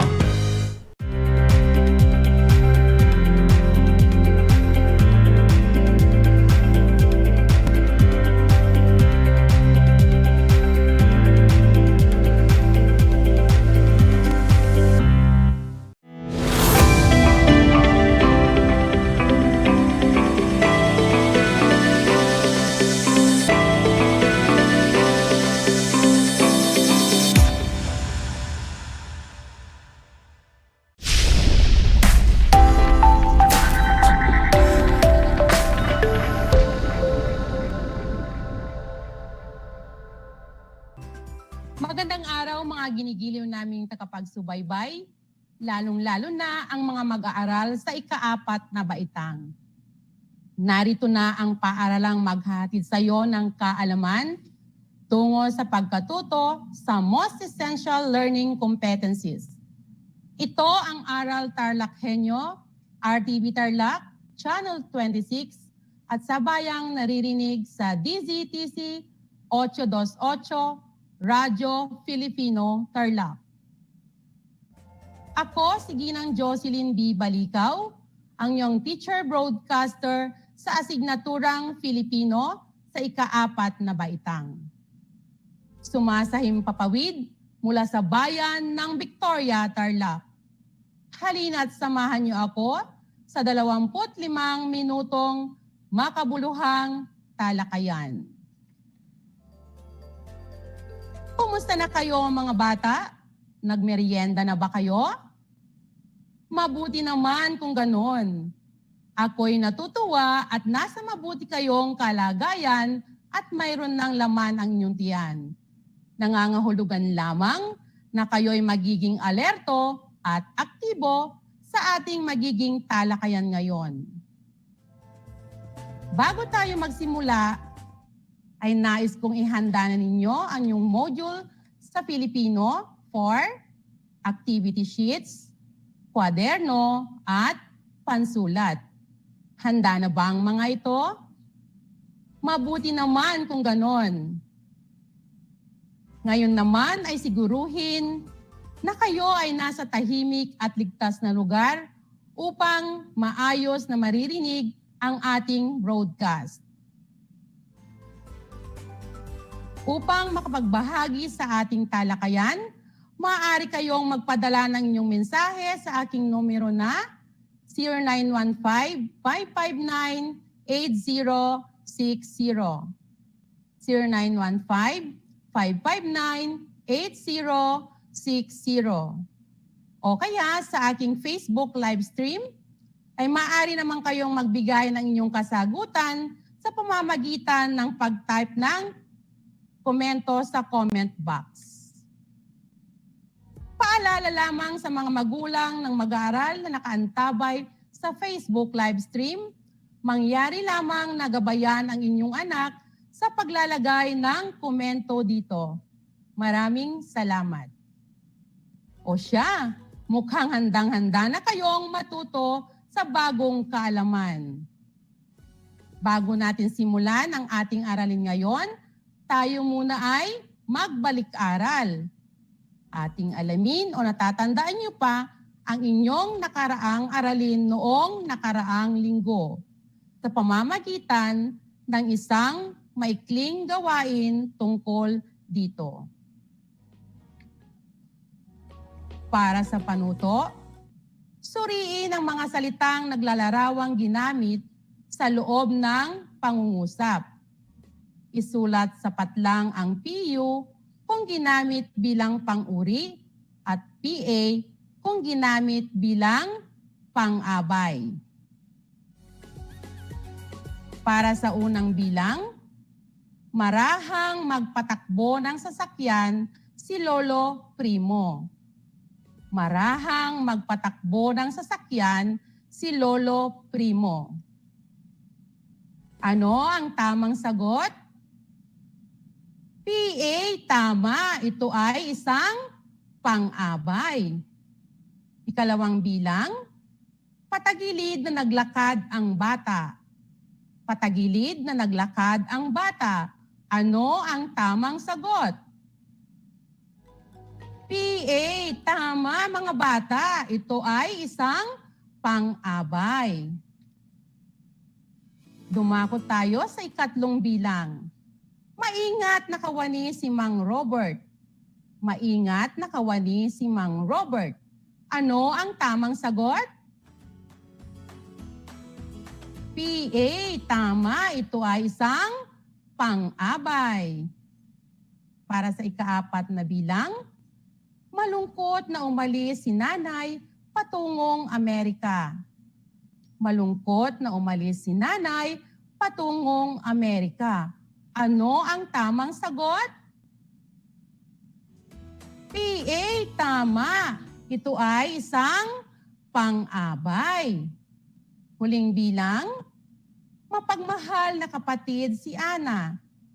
Mapagmahal na kapatid si Ana. Ano ang tamang sagot? Tama, ito ay PU o isang pang-uri. Mga bata, nakasagot ba kayo ng tama sa ating balik-aral? Mahusay kung ganon. Talagang natatandaan niyo pa ang inyong nakaraang aralin. Ngayon, maaari na tayong dumako sa ating bagong aralin. Ang paksang aralin na ating tatalakayin ay paggamit ng pariralang pang-abay at pandiwa, pariralang pang-abay at pang-uri sa paglalarawan. Paggamit ng pariralang pang-abay at pandiwa, pariralang pang-abay at pang-uri sa paglalarawan. Ating simulan ang ating aralin sa pagbasa ng isang kwento. Ang pamagat ng kwento ay Para sa Iyo. Halina't sabay-sabay natin itong basahin. Para sa Iyo, na isinulat ni Glendolyn Joy H. Deliquen ng Balaybay Elementary School. Si Aling Rosita ay maagang gumigising para ipaghanda ng agahan ang kanyang mag-ama. Tuwing umaga ay inihahatid niya ang kanyang asawa sa malapit na paradahan para sumakay ng jeep at pumasok sa trabaho. Sa kanya tuturuan ang anak na sumagot ng maraming module. Mahirap sumagot ng module, ngunit pinipilit niya itong gawin para sa anak. Matyagang bata kasi si Balong, kaya ipinapakita ni Aling Rosita ang kanyang suporta. Hinahayaan muna niyang sumagot ang anak dahil kailangan na niyang maghanda ng masarap na pananghalian. Habang nagluluto, ay sinilip ulit niya ang masipag na anak. Ina, tapos ko na po ang aking module. Balita ni Balong. Maaasahan ka talaga, anak, sagot ni Aling Rosita. Ginagawa ko po ito para sa inyo, ina. Malambing na sagot ni Balong. Mahigpit na niyakap ni Aling Rosita si Balong. Masayang pinagsaluhan ng mag-ina ang pagkain. Ngayon, ating sagutin ang mga ilang katanungan mula sa kwentong ating binasa. Para sa unang tanong, sino ang maagang gumigising para ipaghanda ang kanyang mag-ama? Mahusay, si Aling Rosita. Ikalawang bilang, ano ang laging ginagawa ni Aling Rosita tuwing umaga? Magaling, inihahatid niya ang kanyang asawa sa malapit na paradahan. Pangatlo, ano-ano ang mga salitang nakapahilig at nakasalungguhit sa kwentong ating binasa?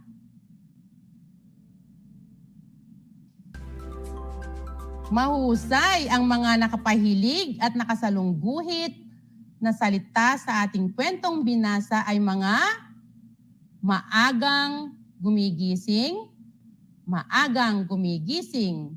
malapit na paradahan, maraming module, mahirap sumagot, mahirap sumagot. Mahigpit na niyakap, mahigpit na niyakap. Matyagang bata, matyagang bata. Masarap na pananghalian, masarap na pananghalian. Masipag na anak, masipag na anak. Maaasahan ka, maaasahan ka. Masayang pinagsaluhan, masayang pinagsaluhan. Ano ang tawag natin sa mga salitang ito? Tama, ito ay tinatawag nating pariralang pang-abay. Pariralang pang-abay. Ano nga ba ang pariralang pang-abay at pandiwa, pariralang pang-abay at pang-uri sa paglalarawan? Ang pariralang pang-abay ay binubuo ng lipon ng mga salitang naglalarawan o nagbibigay turing sa pandiwa, pang-uri at kapwa pang-abay. Ang pariralang pang-abay ay binubuo ng lipon ng mga salitang naglalarawan o nagbibigay turing sa pandiwa, pang-uri at kapwa pang-abay. Halimbawa, mabilis tumakbo ang kuneho. Ang salitang mabilis ay isang pang-abay na naglarawan sa salitang tumakbo na isang pandiwa. Ulitin ko, ang salitang mabilis ay isang pang-abay na naglarawan sa salitang tumakbo na isang pandiwa. Ikalawang halimbawa, ubod ng ganda ang kuneho. Ubod ng ganda ang kuneho. Ang salitang ubod ay isang pang-abay na naglarawan sa salitang ganda na isang pang-uri. Ang salitang ubod ay isang pang-abay na naglarawan sa salitang ganda na isang pang-uri. Ayon sa dalawang bawang ito, ang pang-abay ay naglalarawan ng pandiwa at pang-uri. Ang pariralang pang-abay na naglalarawan ay naglalarawan ng pandiwa o pang-uri. Sinasagot nito ang mga tanong na paano, saan, bakit, o kailan. Ang pariralang pang-abay na naglalarawan ay naglalarawan ng pandiwa o pang-uri. Sinasagot nito ang mga tanong na paano, saan, bakit, o kailan. Halimbawa, nagtanghal ng ubod galing ang mga mag-aaral sa baitang 4. Nagtanghal ng ubod galing ang mga mag-aaral sa baitang 4. Paano nagtanghal ang mga mag-aaral sa baitang 4? Tama! Ubod ng galing. Ikalawa, itinabi ni Ella ang kanyang mga sapatos sa loob ng cabinet. Itinabi ni Ella ang kanyang mga sapatos sa loob ng cabinet. Saan itinabi ni Ella ang kanyang mga sapatos? Tama! Sa loob ng cabinet. Ikatlo, dumami ang kanyang tagahanga sabagkat mahusay siyang umawit. Dumami ang kanyang tagahanga sapagkat mahusay siyang umawit. Bakit dumami ang kanyang tagahanga?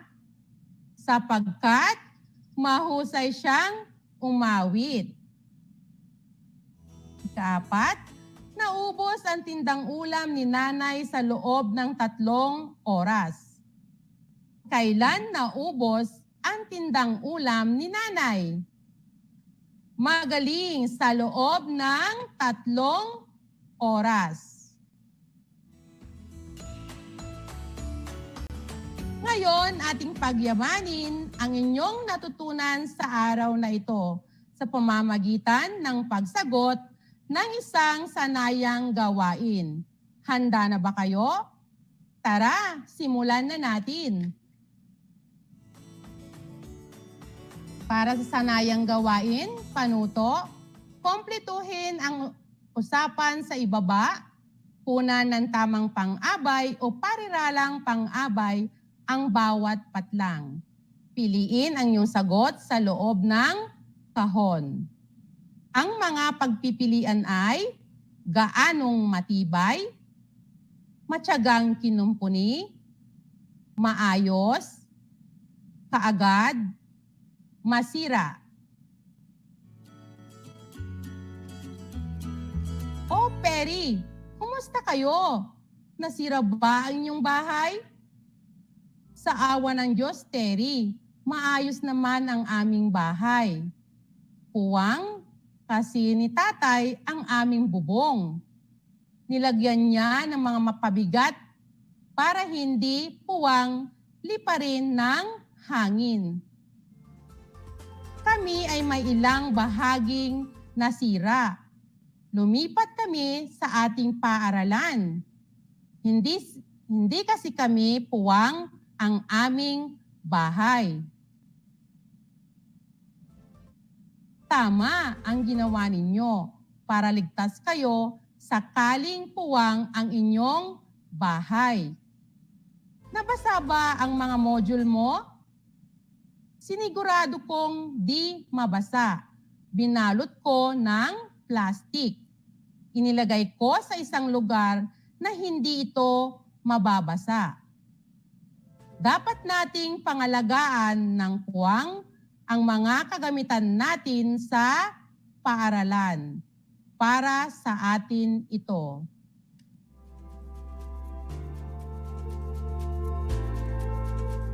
Tapos na ba kayo sa pagsagot, mga bata? Ngayon, atin nang iwasto ang inyong kasagutan. Para sa unang bilang, matyagang kinumpuni. Ikalawa, kaagad. Ikatlo, gaanong matibay.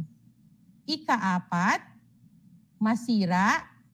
Ikalima, maayos. Kung ang score nyo ay 4 o 5, mahusay kayo kung ganon sa paggamit ng pariralang pang-abay at pandiwa, pariralang pang-abay at pang-uri sa paglalarawan. Kung ikaw naman ay nakakuha ng 3 pababa, huwag kayong mag-alala.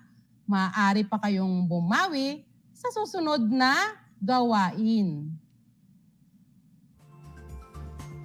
Para sa panuto, piliin ang titik ng wastong pariralang pang-abay upang mabuo ang diwa ng mga pangungusap sa ibaba. Piliin ang titik ng wastong pariralang pang-abay upang mabuo ang diwa ng mga pangungusap sa ibaba. Unang bilang, si Mickey upang hindi mahuli sa klase. Puwang, si Mickey upang hindi mahuli sa klase. A. Maagang gumising. B. Dahan-dahang bumabangon. C. Maingat na kumakain. Ikalawa, puwang si nanay ng almusal upang siguradong busog ang kanyang mga anak bago pumasok sa paaralan. Puwang si nanay ng almusal upang siguradong busog ang kanyang mga anak bago pumasok sa paaralan? A. Tanghali ng magluto. B. Maagang magluto. C. Gabing nagluluto. Ikatlong bilang, puwang ng mga bata ang kanilang regalong damit noong Pasko. A. Tuwang-tuwang isinuot. B. Nagmamadaling isinuot. C. Mabilis na isinuot. Ikaapat, puwang ang mga Pilipino noong panahon ng Hapon, ang sabi ng aming guro. Puwang ang mga Pilipino noong panahon ng Hapon, ang sabi ng aming guro. A. Matapang na lumaban. B. Masigasig na lumaban. C. Maingat na lumaban.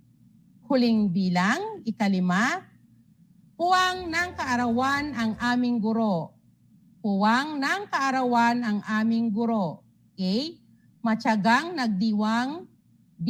Masayang nagdiwang. C. Matapat na nagdiwang. Tapos na ba kayo sa pagsagot, mga bata? Atin nang iwasto. Unang bilang, A. Maagang gumising. 2. B. Maagang nagluluto. Ikatlong bilang, C. Mabilis na isinuot. Ikaapat, A. Matapang na lumaban. Ikalima, B. Masayang nagdiwang.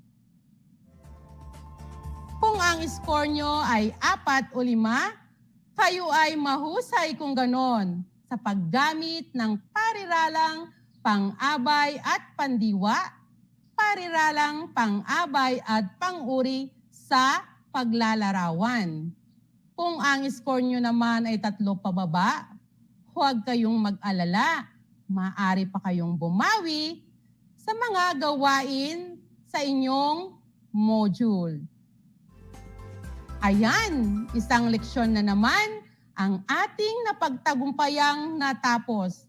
Nawa ay maisa ulo, maisa puso, at maisa buhay ninyo ang inyong natutunan sa araw na ito. Hanggang sa muli, ako si Ginang Jocelyn B. Balikaw, ang inyong guro sa Filipino. Laging tandaan, mag-aral ng mabuti, ito ang susi sa panibagong bukas. Lagi rin tandaan na ang batang Filipino ay abakada. Ibig sabihin, ako, bibo, kasi dapat. Paalam!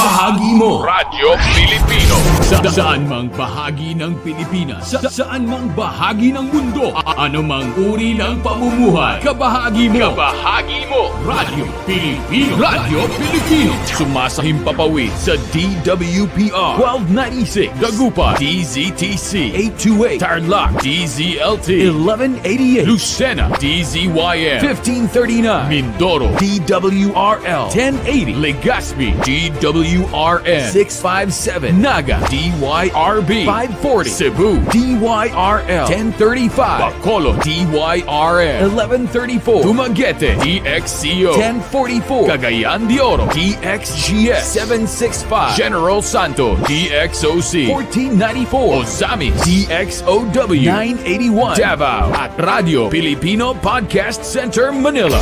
Ito ang kabahagi mo Radyo Pilipino, napapakinggan on air and online sa buong mundo sa pamamagitan ng www.radiopilipino.com. Impormasyong may kalidad at serbisyong may halaga. Kasama katuwang kapinoy. Kabahagi mo Radyo Pilipino. Radyo Pilipino.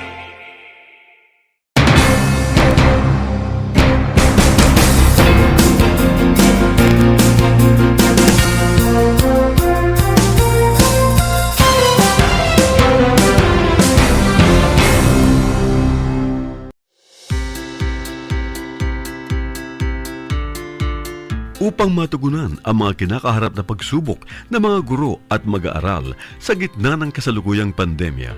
Nagsanib tulong sina Congressman Charlie Cojuangco ng unang distrito ng Tarlac, DEPED Region 3 Regional Director Dr. May B. Eclar at Tarlac Schools Division Superintendent Dr. Ronaldo Pozon para sa isang napapanahong proyekto na tinaguriang Project Shine, Aral TarlakHenyo.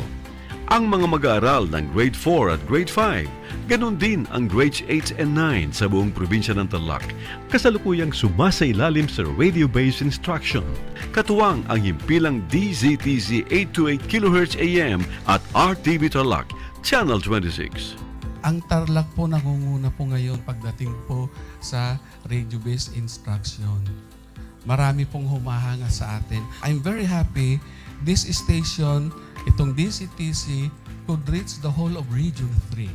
Hindi natin alam, we are contributing. We are creating a very big dent in the history of Philippine education. And I am proud. I am here in Tarlac. This is the noble cause of education in which you and I, without you knowing it, we are bound to do.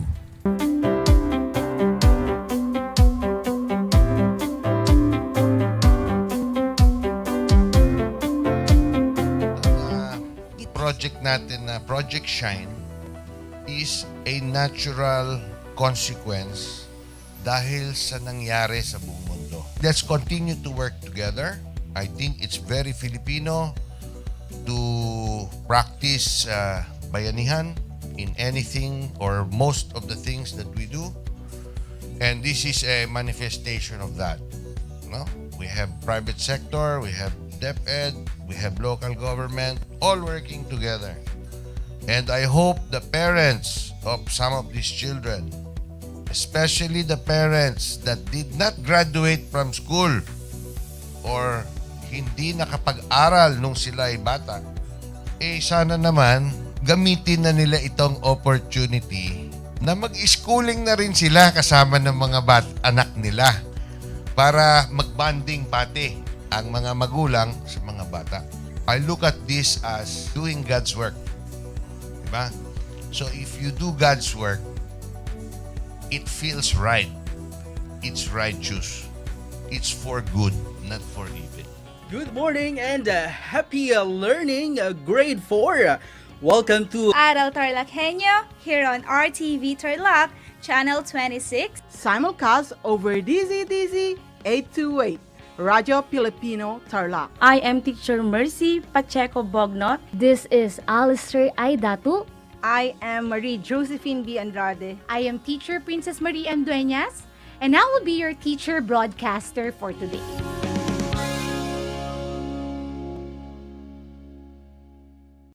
Kumusta mga giliw kong tagapakinig? Nagbabalik ang inyong paaralang panghimpapawid. Aral TarlakHenyo. RTV Tarlac, Channel 26. At sa bayang naririnig sa DCTC 828 Radyo Pilipino Tarlac. Tayo rin ay napapanood sa FB Live ng RTV Tarlac Channel 26. Sumasahimpapawid mula sa bayan ng Pura Tarlac, Mula sa bayan ng San Clemente. Mula rito sa Purok Elementary School, Pura Tarlac. Sa bayan ng Capas Tarlac. Ako, ang inyong guro, na maghahatid sa inyo ng makabuluhang pagtalakay sa ating aralin.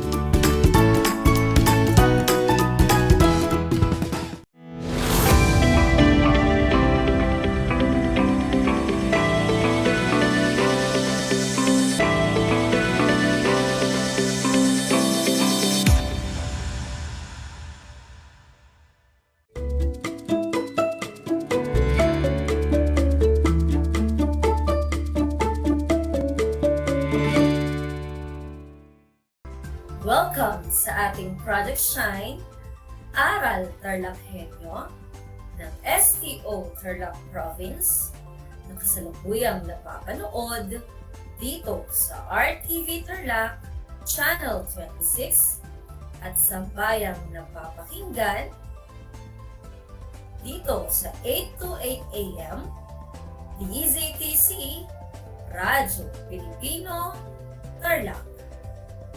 Magandang buhay, mabuting tao. Kamusta kayo mga giliw kong tagapakinig?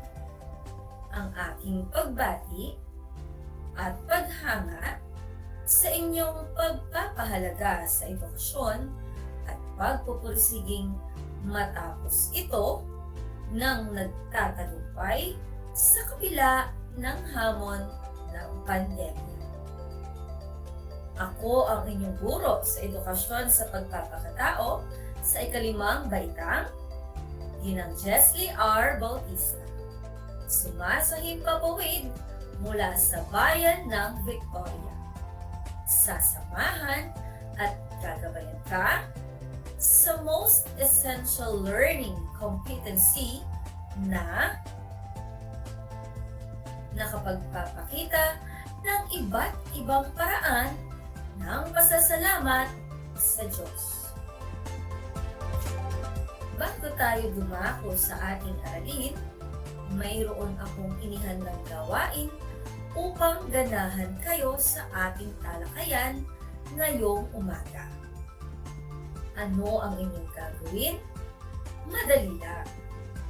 Aayusin niyo lamang mga anak ang mga ginulong letra na may kinalaman sa konseptong ating pag-uusapan.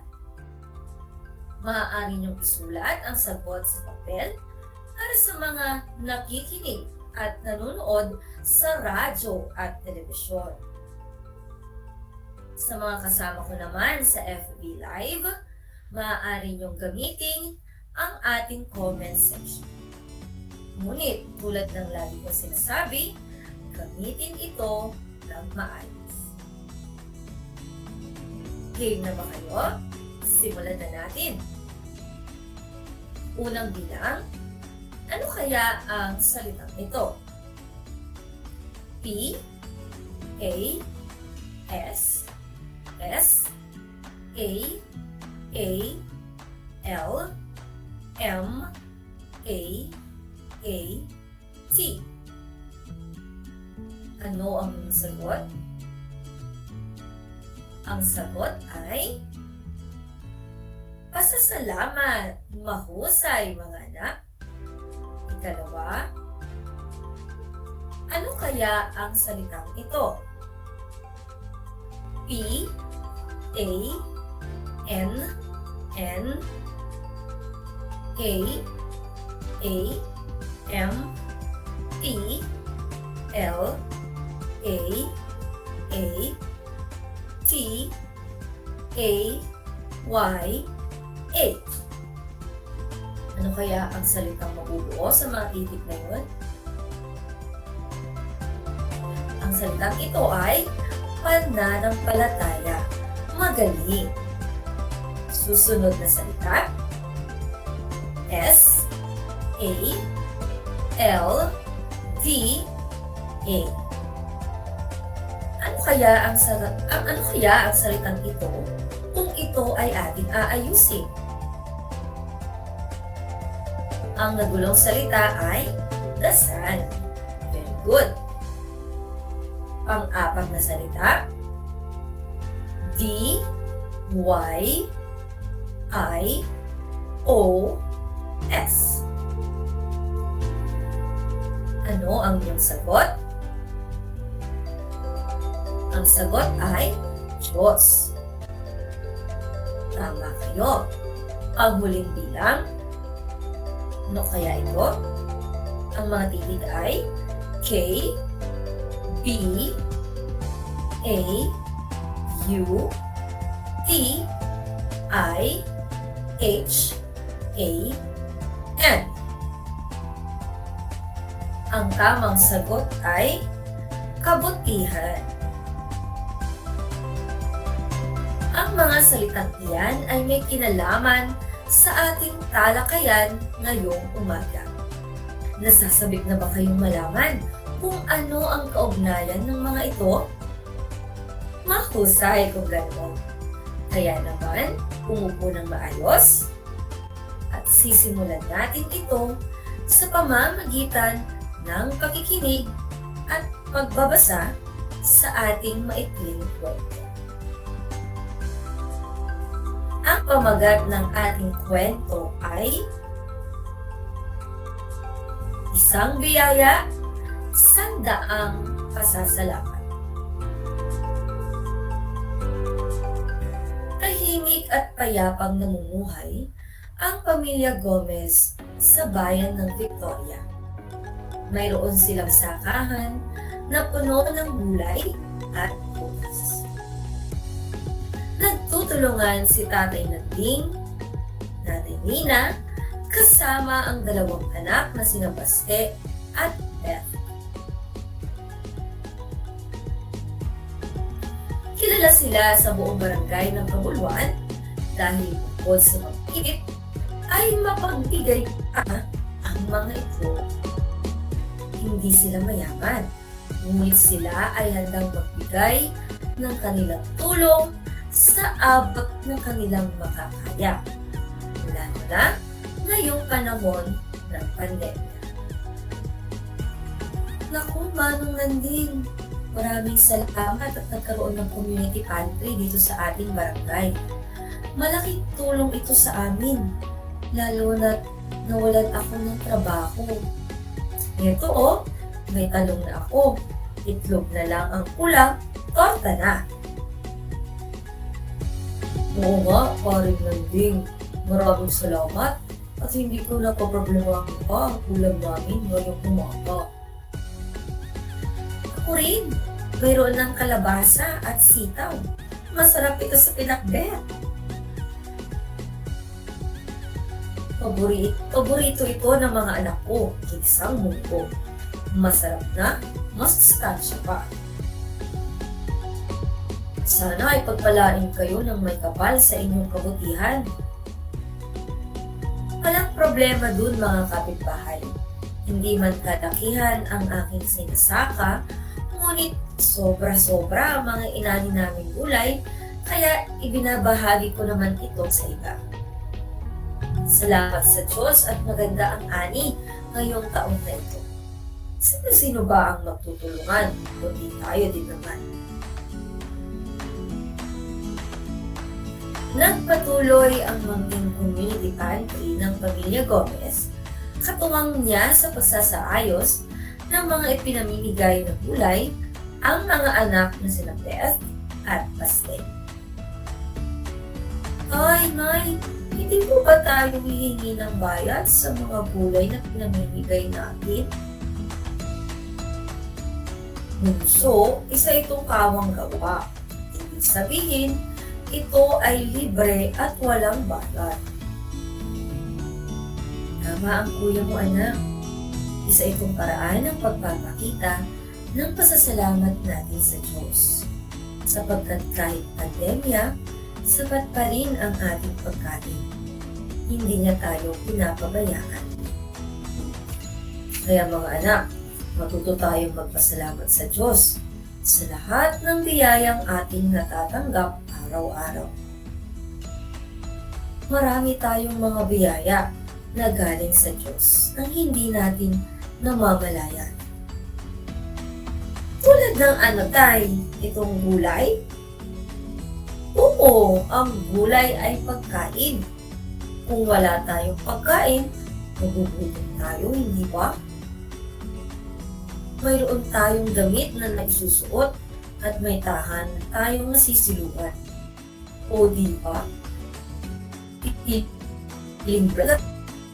Oo nga no, kuya. Tsaka nakakapasyal tayo sa plaza tuwing fiesta sa bayan. Naalala ko noong hindi pa pandemic, masaya tayong nakakapasyal sa perya at sumasakay ng mga rides. At hindi lang yun, noong birthday ko, nagpunta tayo sa RTV Tarlac at namasyal. Pinamili pa tayo nila nanay at tatay ng damit. Kumain pa tayo sa Jollibee. Hindi lang ang mga material na bagay ang biyaya na ating natatanggap, kundi ang ating pamilya mismo. Masaya ako at nagkaroon ako ng mga anak na tulad ninyo na mabait at masunod. Siyempre, nagpapasalamat din ako at masipag na maunawain pa ang tatay ninyo. Hindi lang ako masipag. Guwapo pa, hindi ba mga anak? Masiglang nagtawanan ang mag-anak at patuloy na nagbilang ng mga biyayang natatanggap nila sa Panginoon. Napagtanto ni Beth na sa isang biyayang kanyang tinatamasa ay dapat itong magpasalamat sa Diyos ng 100 beses. Inyong natunghayan ang kwentong isang biyaya, 100 pasasalamat. O, feeling blessed ka rin ba? Sana ay may napulot kayong aral sa ating kwento, mga anak. Dahil dyan, ako ay may inihandang tanong upang mapalawak pa ang inyong kaalaman tungkol sa ating paksa. Inaasahan kong makikibahagi kayo sa pagsagot ng mga tanong na ito. Unang tanong, ano ang kaganapan sa Barangay Kabuluan?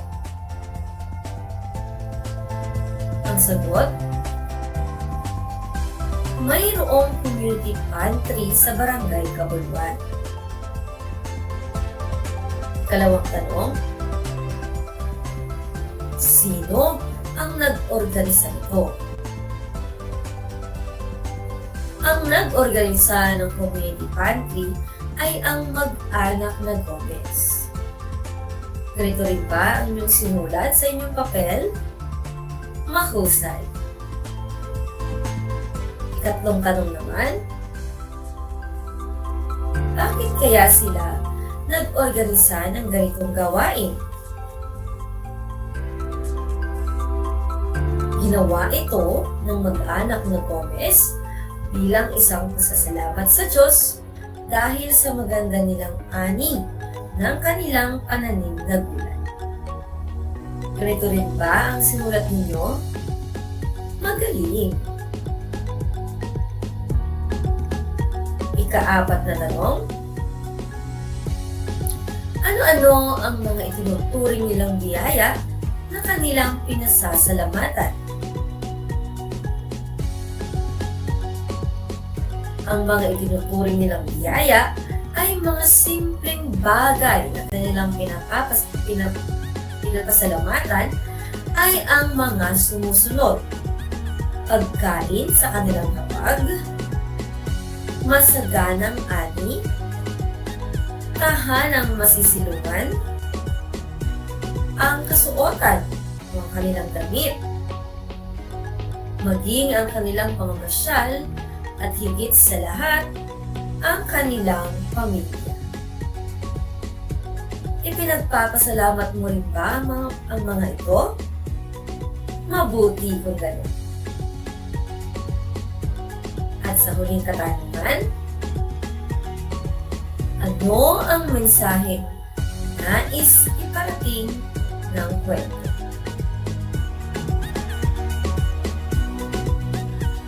Ang mensaheng nais ipaunawa ng kwento ay magpasalamat sa lahat ng mga biyayang natatanggap natin sa araw-araw. Ganito rin ba ang iyong sagot? Magaling! Tama naman, hindi ba? Marami ang biyayang ipinagkakaloob sa atin ng Panginoon sa araw-araw kung ito lamang ay ating bibilangin. Tulad ni Beth, kanyang napagtanto na ang simpleng bagay tulad ng pagkain na niluluto ng inyong nanay, ang damit na iyong sinusuot ngayon, ang tahanang iyong nasisilungan, at ang higit sa lahat, ang iyong pamilya. Ulitin ko, higit sa lahat, ang iyong pamilya ay napakalaki ng biyaya mula sa Kanya. Ngunit sa bawat biyayang ito, ano mo na ipapakita ang iyong pasasalamat? Maaari ko bang malaman? Comment na at aking itong babasahin maya-maya lamang. Narito ang mga paraan kung paano natin maipapakita ang pasasalamat sa Diyos. Tignan natin kung ginagawa mo ang mga ito, ha? Una, magpasalamat sa bawat araw na lumipas. Ang lahat ng biyayang ating tinatamasa ay may kaakibat na pasasalamat. Ang simpleng pag-usal ng salamat po Lord or thank you po at panalangin ng pasasalamat ay malaking bagay at isang tanda ng pananampalataya sa Diyos. Kaya dapat lagi magpa-thank you Lord, ha? Ikalawa, tumulong sa kapwa nang hindi naghihintay ng kapalit. Maraming paraan kung paano tayo makakapag-abot ng tulong sa iba. Tulad ng ginawa ng mag-anak na Gomez sa kwento. Hindi ba't ang mga sobra sa naan nilang kulay ay kusang loob nilang ipinamigay sa kapitbahay na nawalan ng trabaho dahil sa pandemya. Ayon nga sa isang kasabihan sa Ingles, it is better to give than to receive. Pangatlo at ang pinaka-importante sa lahat, gumawa ng kabutihan sa kapwa. Ang pagiging mabuting tao sa lahat ng pagkakataon ang siyang sumasalamin sa ating pagkatao at pananampalataya sa Diyos. Kung isa ka talagang mabuting tao, lahat ng iyong gagawin ay makakabuti rin sa iyong kapwa. Ang simpleng pagpapahiram ng inyong ballpen, mga anak, ngayong face-to-face classes sa mga kamag-aral niyong nangangailangan, ibig sabihin, kayo ay isang mabuting tao. Kaya naman, mahalagang tandaan na marami tayong mga biyaya na natatanggap sa Diyos araw-araw. Kaya marapat lamang na tayo ay magpasalamat sa mga biyayang ito. Maraming paraan kung paano natin maipapahayag o maipakita ang ating pasasalamat. Ang simpleng panalangin, pag-abot ng tulong sa kapwa, at higit sa lahat, ang pagiging mabuting tao ang maaari nating gawin upang maging matibay at mapanatili ang ating pananampalataya. Ay huwag kakalimutan, laging magpasalamat sa lahat ng mga biyayang ating natatanggap, maliit man o malaki. At huwag din kalilimutan na laging bilangin ang mga natatanggap na biyaya. Always count your blessings.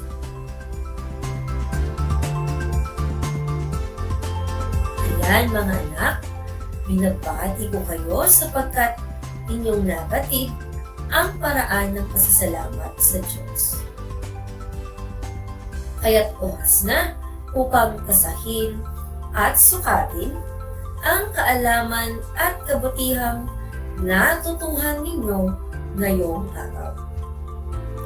Ako ay may inihandang pagsusulit. Ano ang inyong gagawin? Simple lamang. Makinig mabuti sa ating panuto.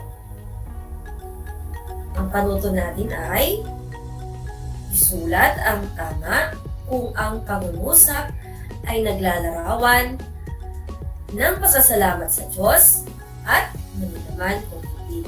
Uulitin ko, isulat ang tama kung ang mga sumusunod na sitwasyon ay naglalarawan ng pasasalamat sa Diyos at mali naman kung hindi. Unang bilang,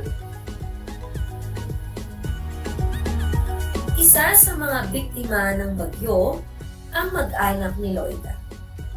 Sa kabila ng pangyayaring ito, nanatili pa rin silang positibo sa buhay. At nanatiling nagpapasalamat sa Diyos sapagkat hindi sila pinabayaan. Ulitin ko, isa sa mga biktima ng bagyo ang mag-anak ni Loida. Sa kabila ng pangyayaring ito, nananatili pa rin silang positibo sa buhay. At nagpapasalamat sa Diyos sapagkat hindi sila pinabayaan. Sagot? Tama. Ikalawang bilang. Nadismaya si Mika imbes na matuwa sa pasalubong na sapatos ng kanyang tita. Ang hiling kasi nito ay isang magandang bag. Ulitin natin, nadismaya si Mika imbes na matuwa sa pasalubong na sapatos ng kanyang tita. Ang hiling kasi nito sa kanya ay isang magandang bag. Ano ang sagot? Mali. Ikatlong bilang. Nag-aral ng mabuti si Lucas para sa kanyang final exam. Laking tuwa nito nang malamang siya ang nakakuha ng pinakamataas na marka. At sabay sabi, "Thank you, Lord." Ulitin natin, nag-aral ng mabuti si Lucas para sa kanyang final exam. Laking tuwa nito nang malamang siya ang nakakuha ng may pinakamataas na marka at sabay sabi, "Thank you, Lord." Sagot? Tama. Ikaapat na bilang. Pinamimigay ni Mang Carding sa mga kapitbahay ang mga sobra sa mga naani niyang gulay. Ulitin natin. Pinamimigay ni Mang Carding sa mga kapitbahay ang mga sobra sa mga naani nilang gulay. Ano kaya ang tamang sagot?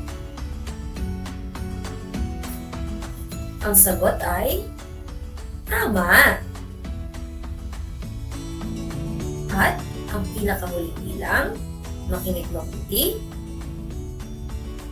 Pagkatapos ng anihan, nagpapakain ng libre ang Pamilya Santos, tanda ng pasasalamat sa masaganang ani. Ulitin natin. Pagkatapos ng anihan, nagpapakain ng libre ang Pamilya Santos, tanda ng pasasalamat sa masaganang ani. Sagot? Tama.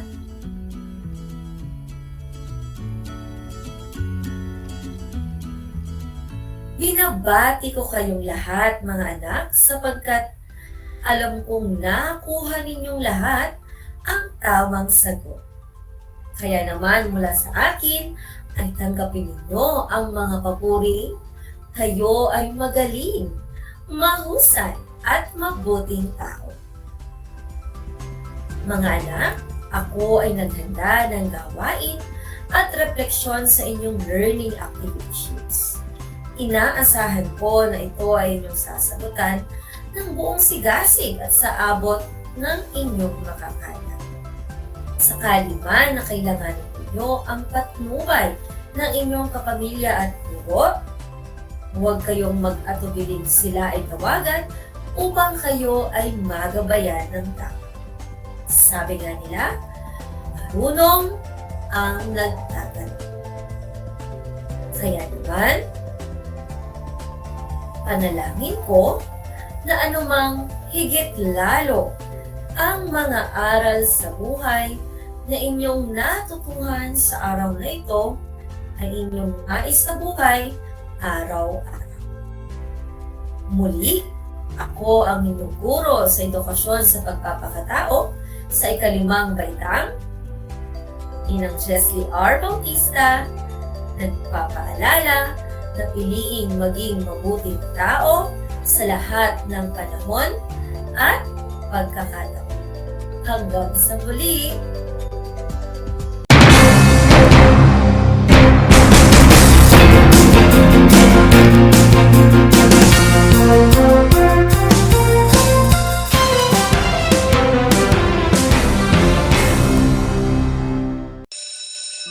Kulang ka ba sa impormasyon? May namiss ka bang subject at leksyon? Gusto mo bang alalahanin ang nakaraan o dagdagan ang iyong kaalaman?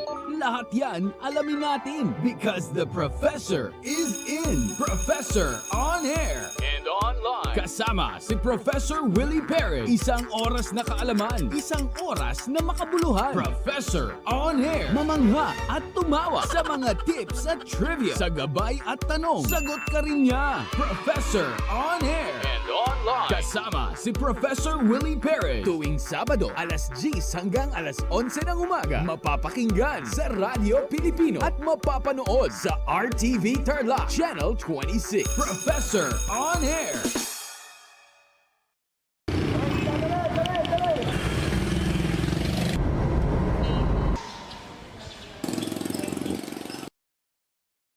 Para sa'yo, ano ang COVID-19? Virus. Malungkot. Pagkawala.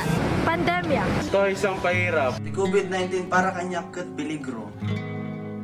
Isa nga pandemic, makurit nga magka-pandemic kay makaradlok ito nga sakit halimbawa sugod ito yung virus nga nakasulod na aton, delikado ito parte ang mga tao. Pandemic, ngayon para kumbaga dapat ito nga distruso habang ko sa kalibutan. Ikaw, paano ka makakatulong? Para makuha natin ito nga mga pandemic, kinakailangan po protocol, social distancing, nganhin, may face mask. Make sure na itamang prepare nga food, naka-guidelines siyahan cleanliness, tapos pinipapalo na mo itong social distancing. Kaya so kada kung driver ako, amo, nagtong kami mga barrier para sa motor para proteksyon gihapon, birila para akong pati nga tatakong pamilya. Makatulong nga maiwasan iti COVID-19, iti pamamagitan iti pagsunod ko, iti health protocol kan hanak arumwa DJ Balaymi. Sa gagayam ni Peter Amigable, salamat.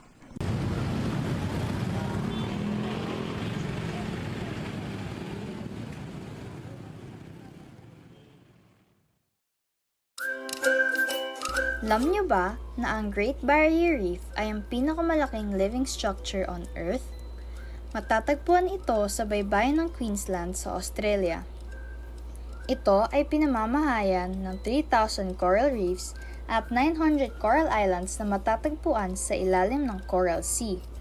May haba itong higit sa 2,000 kilometers at makikita lamang sa outer space. Ngunit, dahil sa fragile coral colony nito, unti-unti na itong nasisira sa paglipas ng panahon at dulot na rin ng climate change, polusyon at man-made disasters. Alam nyo na, yan ang Great Barrier Reef. Did you know that children learn more when they initiate an activity and are actively engaged in it?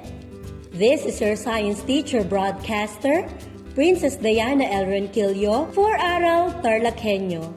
Let's learn science together on Aral TarlakHenyo. Catch us live every Monday to Friday from 8:30 a.m. to 5:30 p.m. Watch Aral TarlakHenyo on RTV Tarlac, Channel 26, simulcast over Radyo Pilipino, DZTC 828 kHz, and streamed live on FB page and YouTube channel of RTV Tarlac, Channel 26.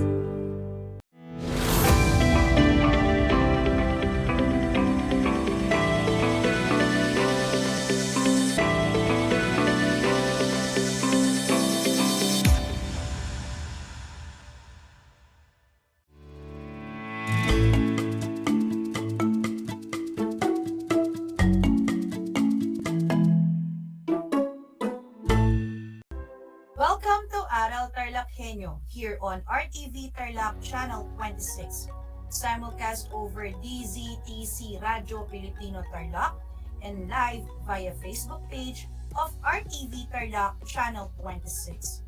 Project Shine Aral TarlakHenyo can now be viewed via Channel 100 on Converge TV.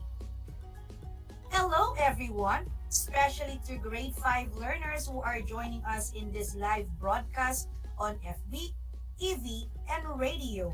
Good morning!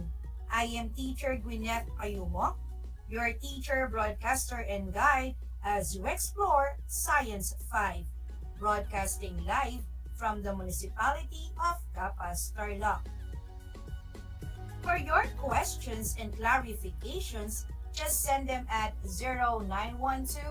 0912-195-2037. Again, that is 0912-195-2037. For those at the FB Live, just type in your messages at the comment box. Before we begin, I hope you are in a place away from noise and distractions, so you can hear me loud and clear. Prepare your module, notebooks, and pen so you can take down some notes to remember as we go along with our broadcast. Do you have them now? Great! Together, let us discover the effects of weather disturbances on our daily life. Here are our lesson objectives for this week. First is to identify the effects of weather disturbances on daily life. Second, describe the effects of weather disturbances. And third, enumerate ways how to mitigate the effects of weather disturbances. In our last science episode, you learned about the different weather disturbances in the Philippines. And by now, I am sure we all understand that weather is the condition of the atmosphere for a short period. It has different factors. When these factors change and affect the condition of the atmosphere, weather disturbances may occur.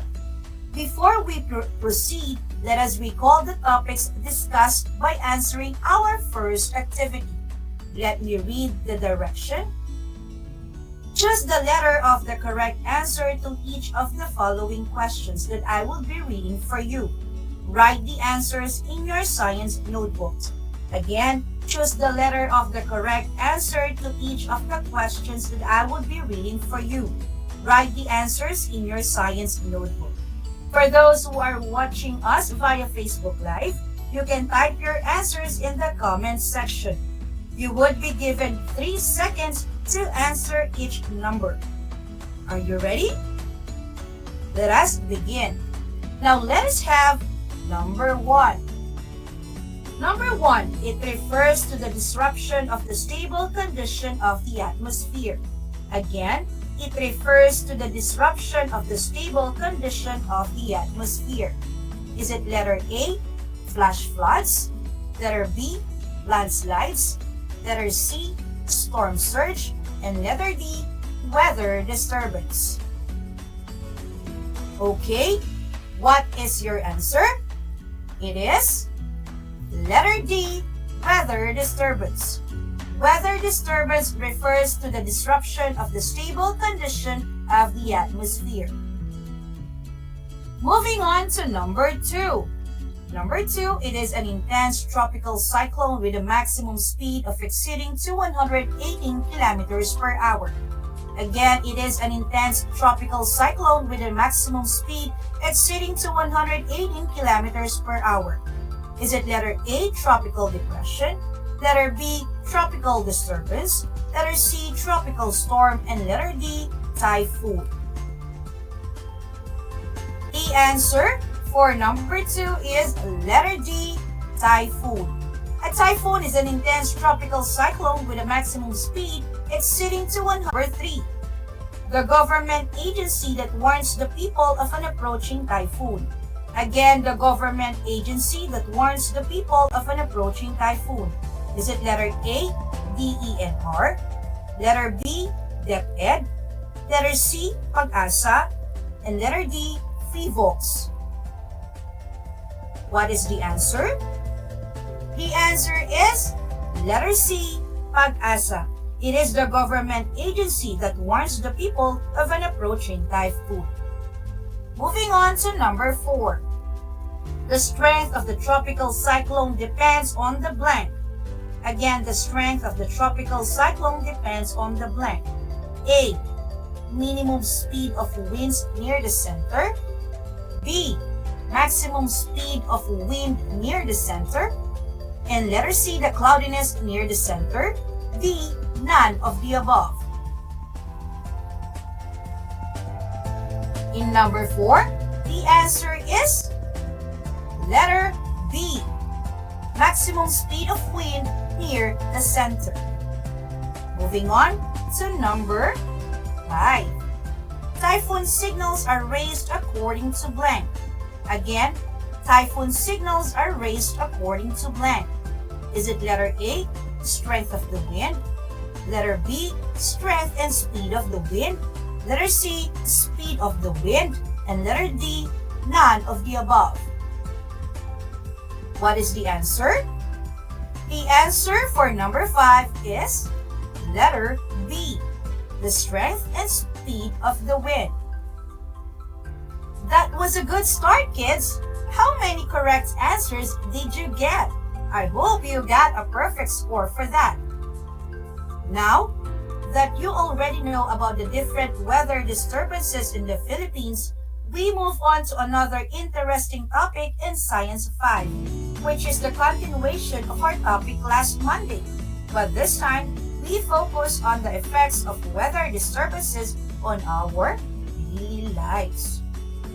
And to start with, let us have this activity. Let me read the direction.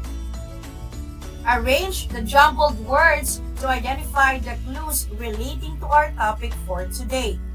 Write your answers in your science notebooks. Again, you can write your answers in the comment section if you are watching us via Facebook Live. These words are related to our lesson for today. Are you ready? Let us begin. Let us have the first one. The jumbled letters are D, Y, C, L, O, U. Again, the jumbled letters are D, Y, C, L, O, U. Arrange these letters to get the correct answer. What do you think is the correct answer? It is cloudy. Next one, we have the jumbled letters are N, Y, S, U. Again, N, Y, S, U. Arrange these letters to get the correct answer. What is the answer? It is sunny. Number 3. The jumbled letters are N, Y, R, A, I. What do you think is the answer? The correct answer for number 3 is rainy. Number 4. The jumbled letters are R, M, Y, S, T, O. Again, R, M, Y, S, T, O. Can you guess the word? The correct answer for number 4 is stormy. Let us move on to the last one. The jumbled letters are L, A, C, A, T, Y, M, I. Again, the jumbled letters are L, A, C, A, T, Y, M, I. Can you identify the word being described? If your answer is calamity, then you are correct. Did you get a perfect score for that? Good job! You will encounter and learn more about these concepts as we explore the weather disturbances in the Philippines and their effects. What kind of weather do we have now? Is it fine or cloudy? In the Philippines, we have different weather conditions. We observe weather conditions for many reasons. We do outdoor activities only if the weather is fine. Playing basketball or other outdoor sports, attending festivals, and going on excursions are done during fair weather. In school, we enjoy playing outdoors in fine weather. Field trips, hiking, and camping are also done when the weather is fine. In case of rainy or stormy weather, we are advised to stay home and take necessary precautions. We should protect ourselves during bad weather so that we will not get sick. We should also wear clothes suited to the kind of weather condition to protect ourselves. Ship captains and pilots must know the weather to be warned of coming storms, strong winds, thick clouds, fog, tropical depressions, or even typhoons that can be dangerous to travel. Farmers need to be informed of weather disturbances so that they can care for their crops. Merchants and vendors like to know the weather so they can prepare the goods they will sell. Good weather service is very important. In the Philippines, we have the Philippine Atmospheric, Geophysical, and Astronomical Services Administration, or PAG-ASA, that informs us of the weather conditions and gives daily weather reports. The Philippines is located in the typhoon belt, where several typhoons pass each year. In addition to typhoons, the southwest monsoon brings heavy rains that cause floods and rough seas, especially in July, August, and September. Knowing the weather forecast can minimize the loss of lives and properties due to weather disturbances. It can also help the industries. This is because man can prepare for bad weather. Millions of pesos worth of properties and farm crops and people's lives are lost to flood and strong typhoons. These damages can make many people suffer. What should we do to prepare ourselves for any typhoon? There are some points to remember to be safe. But first, let me remind you again of the weather disturbances and the different public storm warning signals that PAG-ASA often share in their weather bulletin. First, we have tropical depression, a tropical cyclone with maximum winds of up to 61 kilometers per hour or less than 33 nautical miles per hour or knots. It is a weak low pressure with a definite surface circulation and the most common in the equatorial region or the intertropical convergence zone, otherwise known as the ITCZ. Next, we have the tropical storm, a tropical cyclone with a maximum wind speed of 62 to 88 kilometers per hour or 34 to 47 knots. It is when the tropical depression intensifies that it becomes a tropical storm.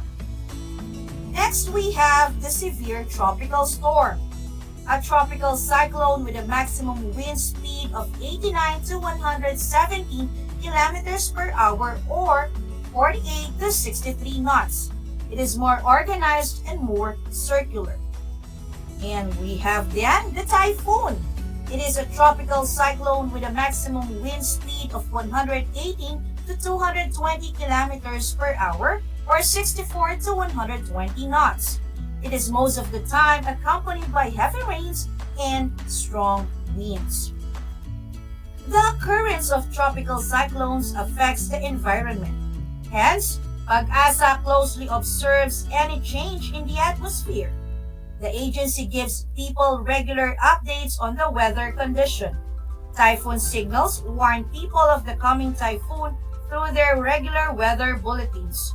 Wind speed is expressed in kilometers per hour and is measured using an anemometer.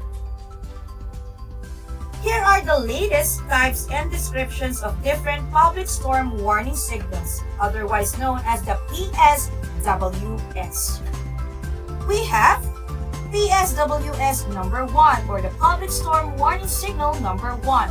It means that tropical cyclone winds of 30 to 60 kilometers per hour are expected within the next 36 hours. What would be the impact of the wind? No damage to very light damage. Next is PSWS number 2. It means tropical cyclone winds of 61 to 120 kilometers per hour are expected within the next 24 hours. What would be the impact of the wind? It is light to moderate damage. Next is public storm warning signal number 3. It means tropical cyclone winds of 121 to 170 kilometers per hour are expected within the next 18 hours. What would be the impact of the wind? It is moderate to heavy damage. Next is public storm warning signal number 4. It means tropical cyclone winds of 171 to 220 kilometers per hour are expected within the next 12 hours. What would be the impact of the wind? It is heavy to very heavy damage. And for the last one, we have public storm warning signal number 5. It means tropical cyclone winds of more than 220 kilometers per hour are expected within 12 hours. What would be the impact of the wind? It is very heavy to widespread damage. So, those were the weather disturbance classification and public warning signals coming from PAG-ASA. After knowing the different typhoon classifications and public warning signals description, we move on to the preparation because we must always be laging handa. What should we do then before a typhoon would come? First, keep yourself updated. With the various media platforms, it is next to impossible to not be updated of the supposed typhoon's movement. Next is inspect and clean up your house, especially your drainage system. Check to see if there's a need to fix your house, such as holes on your roofs, damaged doors, windows, or ceilings. Have them fixed as soon as possible. Do check as well your drainage system. If they're clogging, have them fixed or remove any material that may possibly cause the clogging. Next is to store ample amount of ready-to-eat foods and water. Make sure that the foods and water that you will store is adequate for you and your family and will last for few days. Ready-to-eat foods such as canned, packed foods are especially helpful when cooking in is no longer feasible. Next is if you have second or third floors or any part in your house that is elevated, have your things, especially those that generate electricity, placed in there. This will keep water from meeting these stuffs. If you are advised to evacuate, do so. These people who will inform you of the need for evacuation are more knowledgeable than anyone else. So don't be hard-headed, at least not during this kind of distress. Always have your emergency kits with you. Your emergency kit may include first aid supplies, candles, flashlights, life vest, and battery-operated radio. So those are the things that you need to do before a typhoon. How about during a typhoon? If no advice to evacuate was announced, then better stay inside your house. Keep yourself calm and postpone any scheduled travels. Keep on monitoring the typhoon's movement through your television, radio, or the internet. If you see signs of water rising, better turn off the main sources of electricity. Do keep your electric-powered items stored in higher areas and refrain from using them during flood. Do not wait along flooded areas to keep yourself from contracting waterborne diseases. If it is inevitable, wear protective gears such as raincoats and boots to protect yourself. And if you are told to evacuate, calmly comply. So those are the things you need to do during a typhoon. Next one is what to do after a typhoon.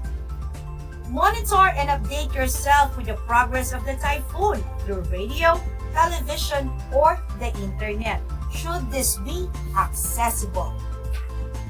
If your house was one of the heavily damaged, make sure that your heed to the advice of the authorities regarding its safety and stability.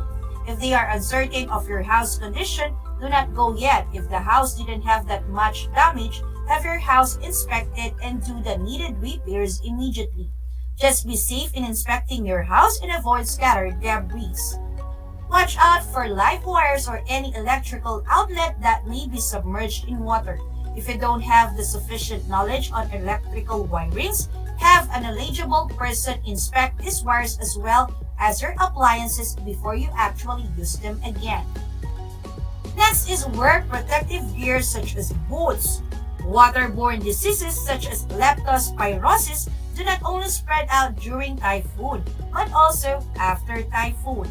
These bacteria that cause this disease may still be present in moist soils or scattered debris, and if this contacts with your open wound, the chances of developing such disease is very much likely. Next is to boil water before drinking as they may be contaminated. And clean up disposed things that may be ground for mosquitoes to breed, such as tires, cans, or pots. And above all, stay calm and do not forget to pray. That is all about our lesson for today. I hope you learned a lot. So it's time to check on what you have learned by doing this assessment.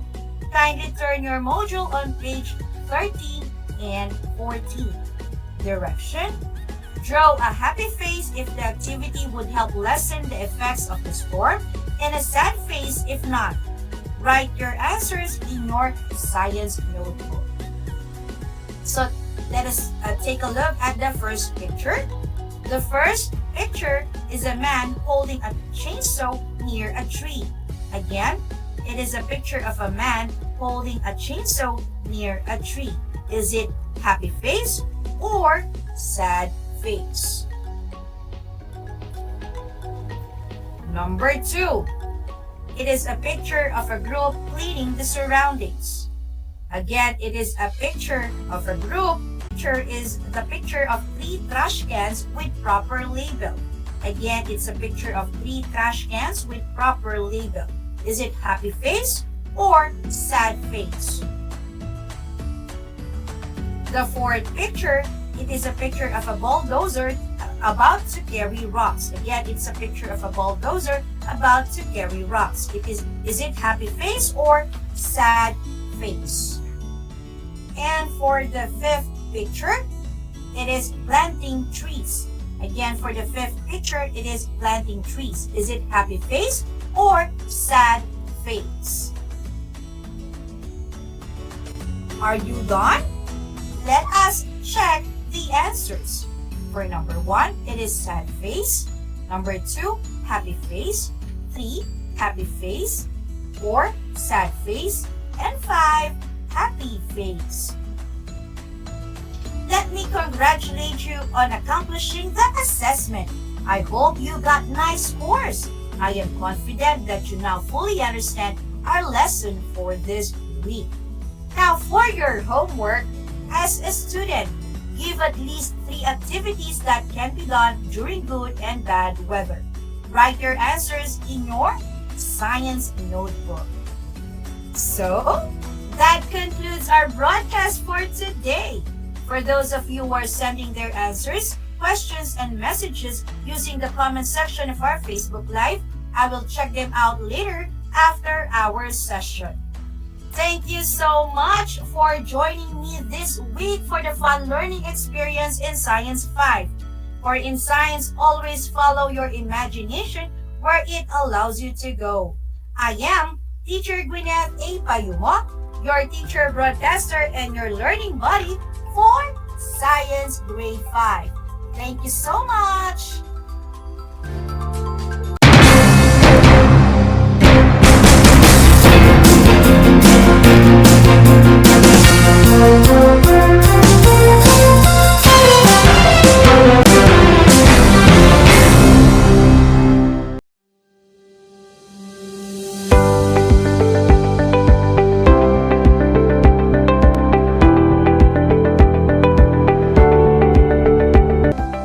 dagdag na 2 taon sa high school ay malaking bahagi ng programang K-12 sa ating bansa. Pinag-aralan ng mabuti ng Kagawaran ng Edukasyon o DEPED ang nilalaman at paraan ng pagkatuto sa 2 taong ito na tinatawag ngayong senior high school. Sa pamamagitan ng senior high school, tinitiyak ng DEPED ang kalidad ng edukasyon na may malinaw na patutunguhan anuman ang iyong pag-aralan. May 15 core, 7 applied at 9 na specialized subjects ang senior high school. Sa kabuuan, may 31 subjects ang senior high school.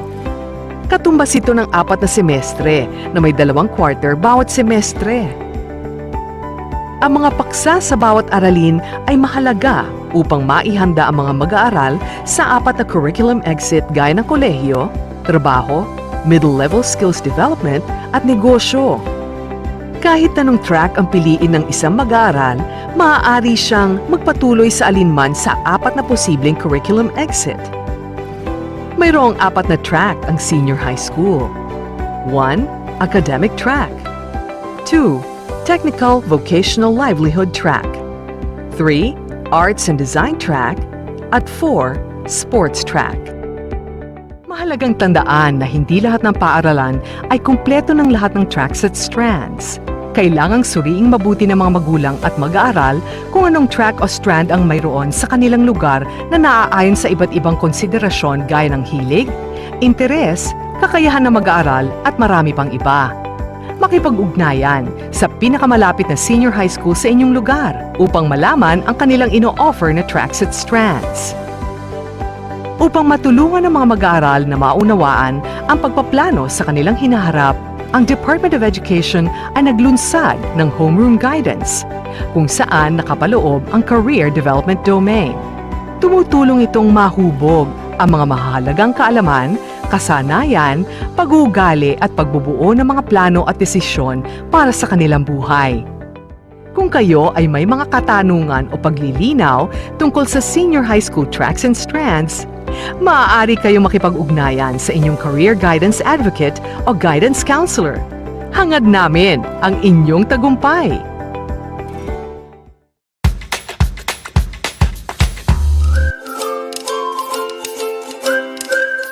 Alam niyo ba na ang jeep ay ang pinakasikat na uri ng transportasyon sa Pilipinas?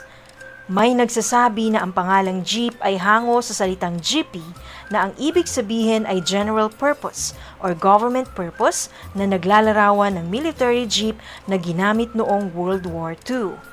Pagkatapos ng digmaan, iniwan na ng mga sundalong Amerikano ang libu-libong jeep sa kalsada ng Maynila. Ang matibay at makulay na jeepney nga raw ay truly mestizo dahil sa half local at half foreign na katangian nito. Alam nyo na, yan ang jeepney. Multiply 1089 by 9, you will get an answer the exact reverse, which is 9,801. My name is JRP Duldulao, your teacher broadcaster on Aral TarlakHenyo.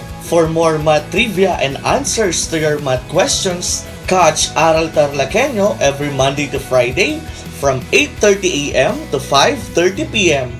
Learning math is so much fun!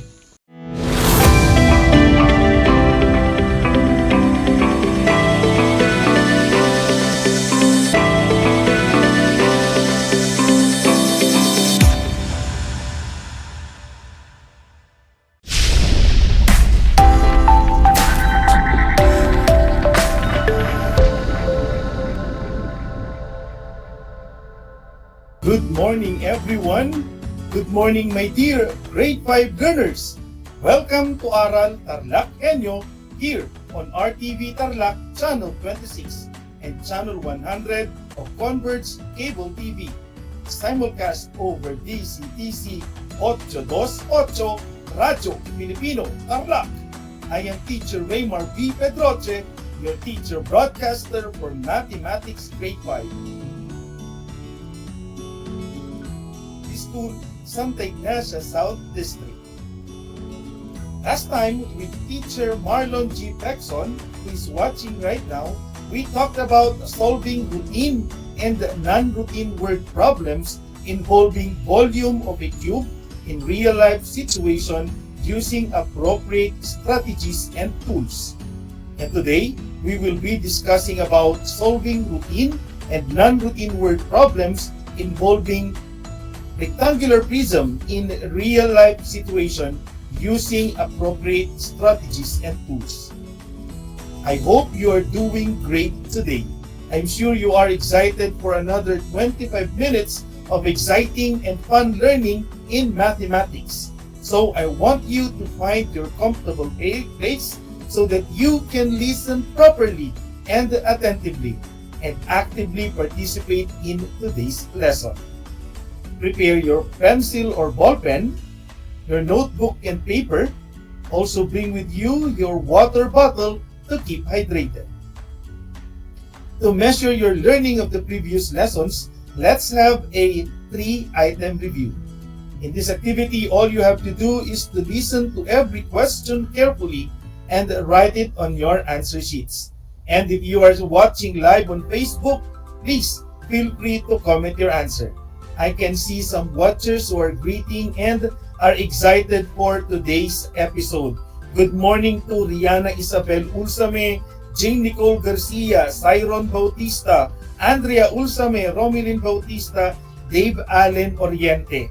Also to Von Gary Pagaduan, Mel Denver Catabona, and Gerald Marquez. Also to J. Mark Rapacon, who is watching from Pilpila Elementary School. Keep watching and posting your answers. Who knows, your name might be called later. Are you ready? Number 1. To solve for the volume of a cube, use V is equal to S times S times S, or side times side times side. Or letter B, L times W times H, or length times width times height. I will give you 5 seconds to answer.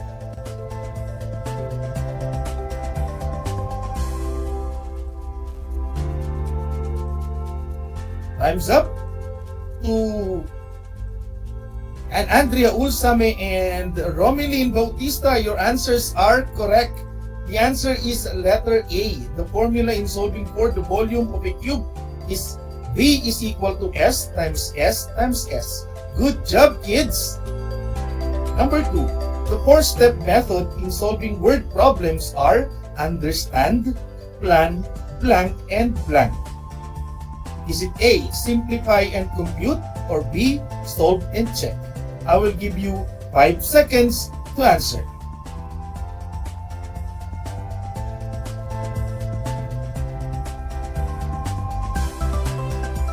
Time's up.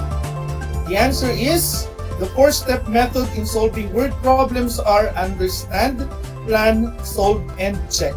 Excellent, kids! So to Dave Allen Oriente, Mel Catabona, you are correct. Number 3. A water container measures 4 decimeters on each edge. What is the volume of the container?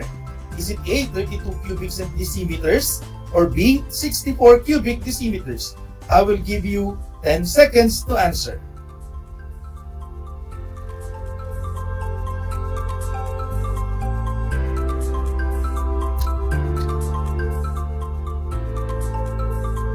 Time's up. For Andrea Ulsame, again to Dave Allen Oriente, Romilin Bautista, Mel Denver Catabona, your answers are correct. The answer is letter B.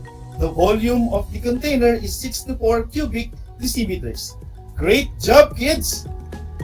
You really mastered your lesson the other day. We will now continue our lesson with Teacher Marlon on solving routine and non-routine word problems involving volume, and this time involving rectangular prism. Example number 1. A swimming pool is 14 meters long, 10 meters wide, and 2 meters deep. How much water can it hold? This is an example of a routine problem. In order to solve this problem, we will use the 4-step method in solving the problem. These are the steps to be followed. Step 1. U for understand. To understand the problem, you have to know what is being asked. the problem is asking for the amount of water the swimming pool can hold. And also, to understand it more, you have to know what facts are given. The facts that were given are the length of the swimming pool, which is 14 meters, the width, which is 10 meters, and the depth or height, which is 2 meters. Second step, P or plan. In planning, you have to determine the operation or formula to be used. Since the problem is asking for the volume of the swimming pool, which is a rectangular prism, we will be using the formula V is equal to length times width times height. So next step, S for solve. We will now use the formula and the given facts in order to solve the problem. So the formula is V is equal to L times W times H. Then substitute the given facts. Substitute 14 meters for the length, 10 meters for the width, and 2 meters for the height. Multiply 14 meters and 10 meters. And the product is 140 square meters. Then multiply 140 square meters and 2 meters. And the product is 280. So the volume of the swimming pool is 280 cubic meters. Last step, C or check. To check, test the equality of both sides and then give your final answer. The formula is volume is equal to length times width times height. For the volume, we have 280 cubic meters equal to 14 meters for the length, 10 meters for the width, and 2 meters for the height. Then, multiply them. So, the equation is now 280 cubic meters is equal to 280 cubic meters. When both sides are equal, then the answer is correct. So, our answer, 280 cubic meters, is correct. The swimming pool can hold 280 cubic meters. Can you follow, kids? Great! We are now moving on to example number 2, which is a non-routine problem. Let us read the problem. To relieve her stress from work, Joanne would always watch the fishes move around in her 100 centimeters long, 50 centimeters wide, and 80 centimeters high aquarium. If the aquarium is filled halfway through its height, how much water is still needed to completely fill the aquarium? As we can see, we have a half-filled rectangular aquarium here. And to solve the problem given, again, we are going to follow the steps that we used earlier. First step, understand. To understand the problem, you have to know what is being asked. The problem is asking for the amount of water that will completely fill the aquarium. And also, to understand it more, you have to know what are the given facts. So the given facts that were given are the length of the aquarium, which is 100 centimeters, the width, which is 50 centimeters, and the depth or height, which is 80 centimeters.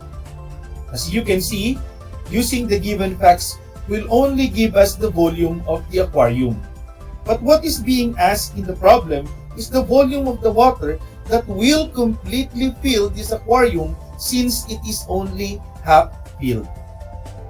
It only means that there is a hidden question to be answered first. And that is the volume of the water that is already in the aquarium. We have to get first its volume before we get to know how much water is needed to completely fill the aquarium. Next step is to plan. We will determine the formula and the strategy to solve the problem. We have to get first the volume of the aquarium. Next is the volume of the water already filled in the aquarium. Then, the amount of water that will completely fill the aquarium. Then we will be using multiplication operation in getting the volume. And the formula, volume is equal to length times width times height. Then, subtraction operation for getting the amount of water to completely fill the aquarium. So next step, we will solve first for the volume of the aquarium. Using the formula, volume is equal to length times width times height, then substitute the given facts. Substitute 100 centimeters for the length, 50 centimeters for the width, and 80 centimeters for the height. Multiply 100, 50, and 80. And the product is 400,000. So the volume of the aquarium is 400,000 cubic centimeters. Let's now solve for the volume of the water already in the aquarium. We are going to use the same formula. Then substitute the given facts. Substitute 100 centimeters for the length, 50 centimeters for the width, and 40 centimeters for the height. But why did we use 40 centimeter as the height? Remember, the aquarium is half filled with water. If the height of the aquarium is 80 centimeters, divided by 2, and the answer is 40. So the half of the height of the aquarium is 40 centimeters. Multiply 100, 50, and 40. And the product is 200,000.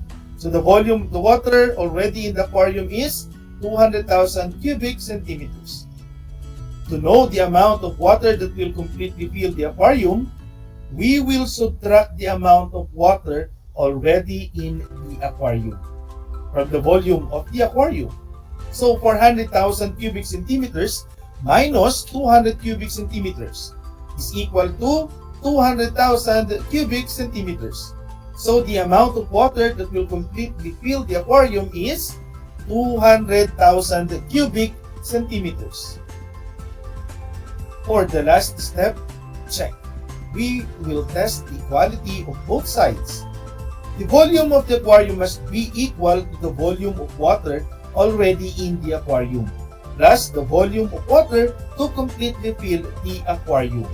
So, 400,000 cubic centimeters is equal to 200,000 cubic centimeters plus 200,000 cubic centimeters. Add 200,000 and 200,000 and the total is 400,000. So, 400,000 cubic centimeters is equal to 400,000 cubic centimeters. Our answer, 200,000 cubic centimeters of water is needed to completely fill the aquarium is correct. So, how are you getting along, kids? I hope you can follow the 4 steps method in solving word problems. Now, it's activity time. Let's read and analyze and solve the problem carefully. For those who are watching live on Facebook, please continue posting your answers. I can see how active you are in answering the questions. So, your teachers are so proud of you. Okay, kids, let's start. Let us read this together. Carlo found a big box filled with equal sizes of smaller boxes. If the big box measures 12 centimeters by 6 centimeters by 10 centimeters, how many smaller boxes has Carlo found if each smaller boxes measures 4 centimeters by 3 centimeters and 5 centimeters? And to solve the problem given, again, we are going to follow the steps that we used earlier. First step, what is asked? The problem is asking for the number of smaller boxes inside the big box found by Carlo. What are the given facts?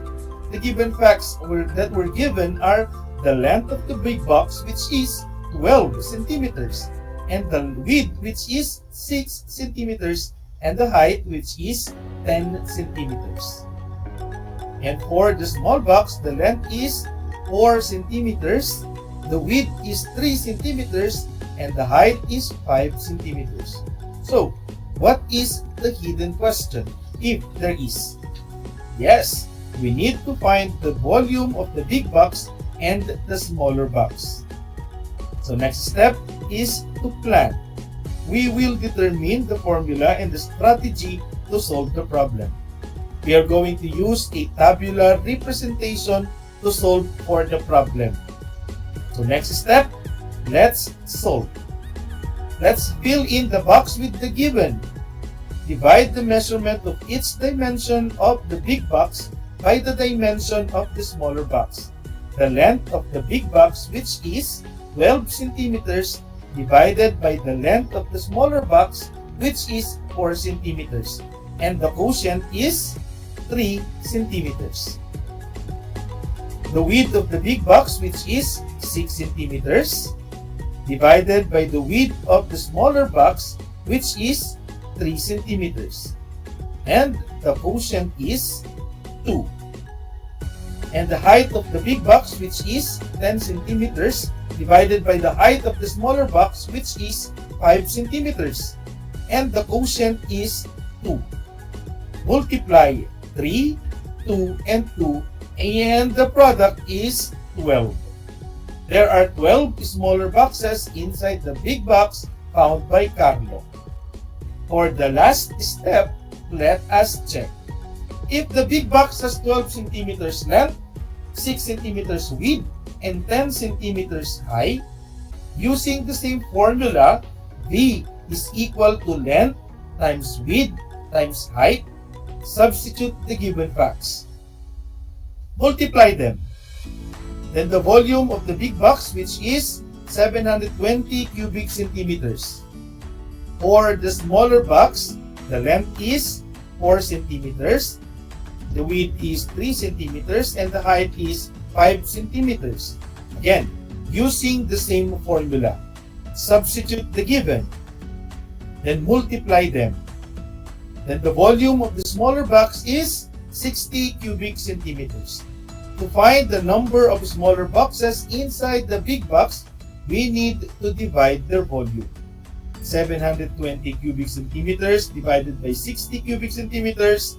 The quotient is 12. Our answer, that there is 12 smaller boxes inside the big box found by Carlo, is again correct. Well done, grade 5 learners. So you have learned how to solve routine and non-routine problems involving volume of rectangular prism. For those who are watching, to Lex Brian Gabriel, J. Lord Claudio, then Liza May Pacun, Daniel Pranto, Rian May Nicasio, John Bernel Apelo, Sam Uson. Congratulations, kids! So, let's continue with the another activity. Read, analyze, and solve. Choose the letter of the correct answer. For those who are watching from the television and those listening to the radio, please use your answer sheets. And for those who are watching on Facebook Live, you know what to do. Keep posting your answers on the comment section. So let's start. Number 1. A pit is 7 decimeters long, 5 decimeters wide, and 8 decimeters deep. How many cubic decimeter of sand can fill the pit? Is it A, 280 cubic decimeters, or B, 380 cubic decimeters, or C, 480 cubic decimeters? Again, number 1, a pit is 7 decimeters long, 5 decimeters wide, and 8 decimeters deep. How many cubic decimeters of sand can fill the pit? Is it A, 280 cubic decimeters, B, 380 cubic decimeters, or C, 480 cubic decimeters? I will give you 10 seconds to answer.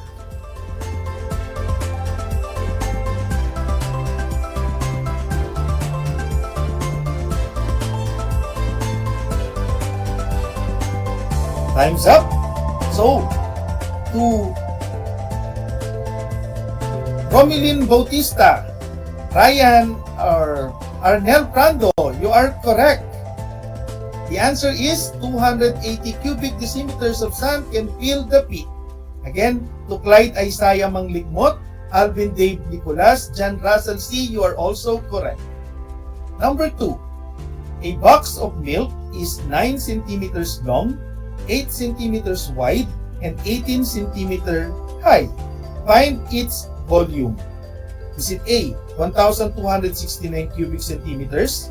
Or B, 1,289 cubic centimeters? Or C, 1,296 cubic centimeters? Again, a box of milk is 9 centimeters long, 8 centimeters wide, and 18 centimeters high. Find its volume. A, 1,269 cubic centimeters. B, 1,289 cubic centimeters. Or C, 1,296 cubic centimeters. I will give you 10 seconds to answer.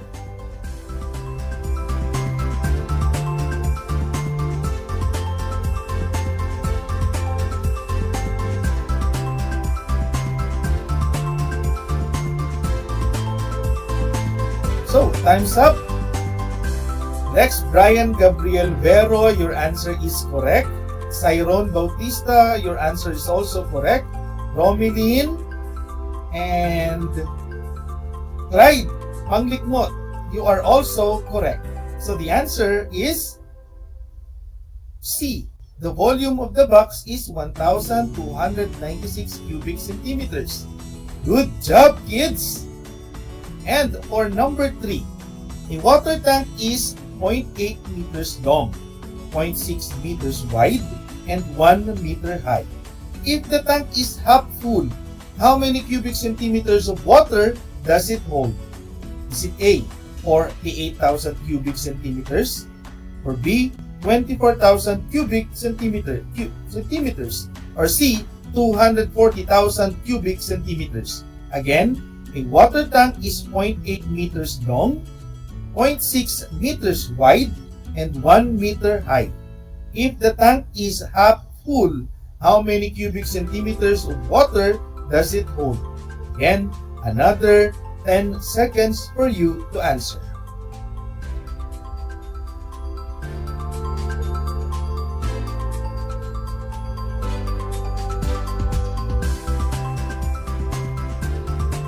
Time's up. Jan Russell C., your answer is correct. Also to Jen Dave Allen Oriente, to Cheska Castro, to and Cyron Bautista. So the answer is letter C. The water holds 240,000 cubic centimeters of water. How did we get the answer? Solve for the volume of the tank in meter, then convert your answer to centimeters. The volume of the water in meter is 0.48 cubic meters. Since the tank is half filled only, divide 0.48 cubic meters by 2 and you will get 0.24 cubic meters. Convert 0.24 cubic meters to cubic centimeters. To convert, multiply 0.24 to 1 million, the answer is 240 cubic centimeters. Good job, kids! So, what is your score? If you got 3 out of 3, then you are excellent. For those who did not get the perfect score, it doesn't mean you are not good. Don't worry. I know you can do better next time. Just keep on studying. Today, we talked about solving routine and non-routine word problems involving volume of rectangular prism in real-life situation using different strategies and tools. To our grade 5 pupils, I admire you for being good listeners. Great work, kids! To our dear parents and guardians, please continue assisting and guiding our learners in doing their tasks. Your guidance makes a big difference. Thank you so much. There you have it. Congratulations, kids. You did a great job today. That's it for now. You will have more exciting and fun activities in mathematics next meeting. I hope you learned a lot today. Once again, I am Teacher Raymar B. Pedroche, your Mathematics 5 anchor teacher. Until next time, stay safe.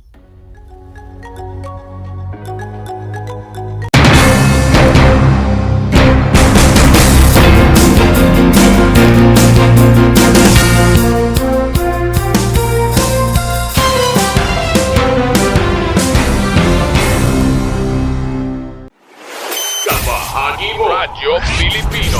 Impormasyong may kalidad. Serbisyong may halaga. Saan mang bahagi ng Pilipinas. On air. Saan mang bahagi ng mundo. Online.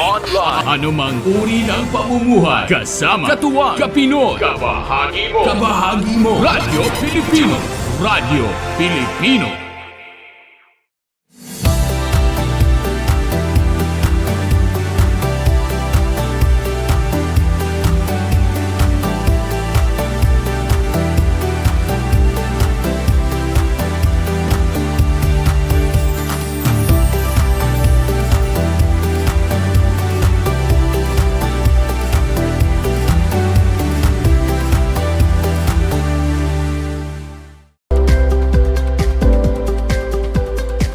Alam niyo ba na ang first Filipino Olympic medalist ay si Teofilo Ildefonso? Siya ang kauna-unahang Pinoy at Southeast Asian na nakasungkit ng Olympic medal sa swimming division.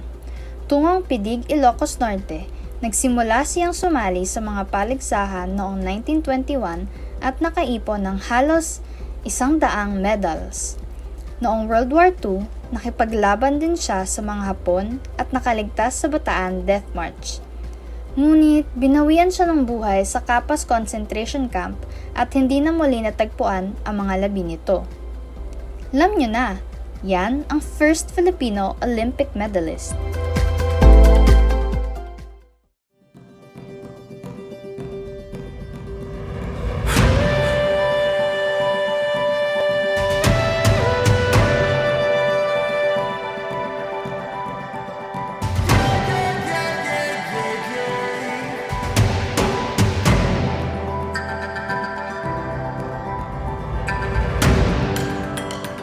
Ang ASEAN New Zealand Afforestation Project o ANZAP ay sumusunod at umaayon sa isa sa 5 haligi ng Provincial Government of Tarlac, Kalikasan muna. Although Tarlac is landlocked, the province is teeming with natural resources and beauty, and we TarlakHenyos are the stewards of this bounty.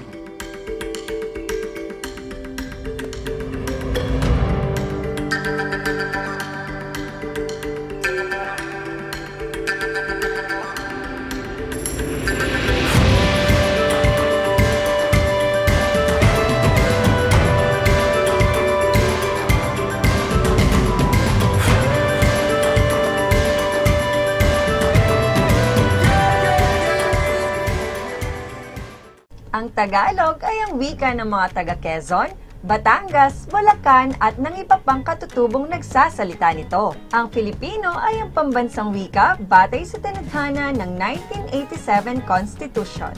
Tara na at matuto ng salitang Filipino. Manood at makinig ng Aral TarlakHenyo sa RTV Tarlac, Channel 26 at sa bayang naririnig sa Radyo Pilipino, DZTZ 828 at napapanood din live sa FB page at YouTube channel ng RTV Tarlac, Channel 26. Manood at matuto ng ating mga aralin sa Pilipino. Dito lang yan sa Aral TarlakHenyo. Ako si Ma'am Crystal May Aquino, ang inyong teacher broadcaster sa Pilipino.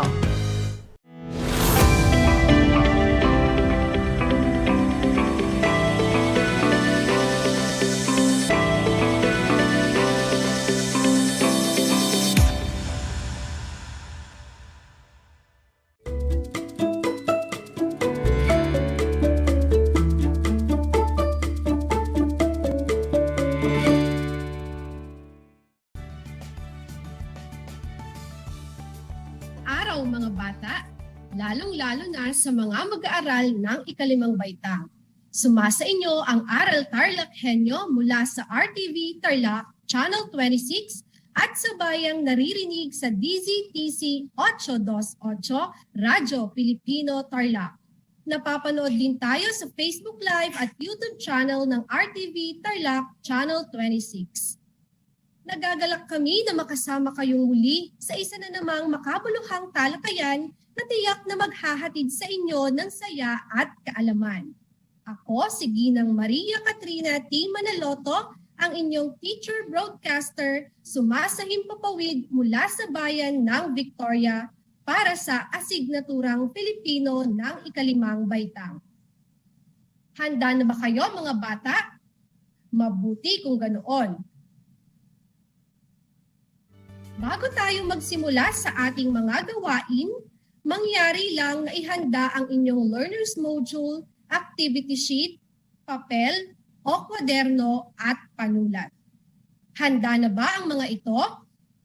Mabuti at handa na.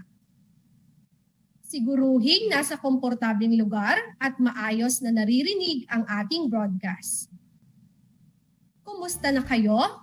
Natatandaan pa ba ninyo ang mga pinag-aralan natin sa nakalipas na araw? Mahusay mga bata! Upang matiyak natin na kayo ay may natutuhan sa ating naging talakayan, balikan natin ang ilan sa mga mahahalagang detalye na ating napag-usapan. Noong nakaraang araw, natalakay natin ang tungkol sa pag-uulat tungkol sa napanood. Napag-aralan natin na ang pag-uulat ay isang pagpapahayag na maaaring gawing pasalita o pasulat. Ito ay bunga ng masusing pagsusuri at maingat na pagmamasid sa mga bagay-bagay sa paligid na ating nakikita o napapanood. Natatandaan pa ba ninyo ang mga gabay sa pag-uulat? Mahusay mga bata! Maaaring gawing gabay sa pag-uulat ang sumusunod na tanong. Una, tungkol saan ang iyong napanood? Pangalawa, naibigan o nasiyahan ka ba sa panonood?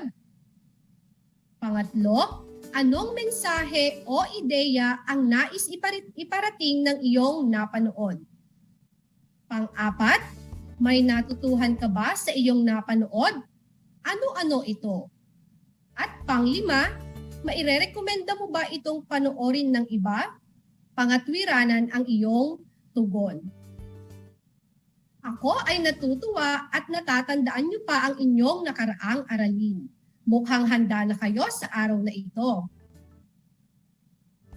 Ngayong araw, ang ating pag-aaralan ay tungkol sa Most Essential Learning Competency na nakasusuri ng mga tauhan o tagpuan sa napanood na maikling pelikula.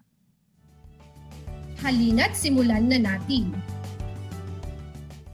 Mga bata, tignan ang larawan. Ginagawa rin ba ng iyong pamilya ang sama-samang panunood ng pelikula o mga palabas sa telebisyon?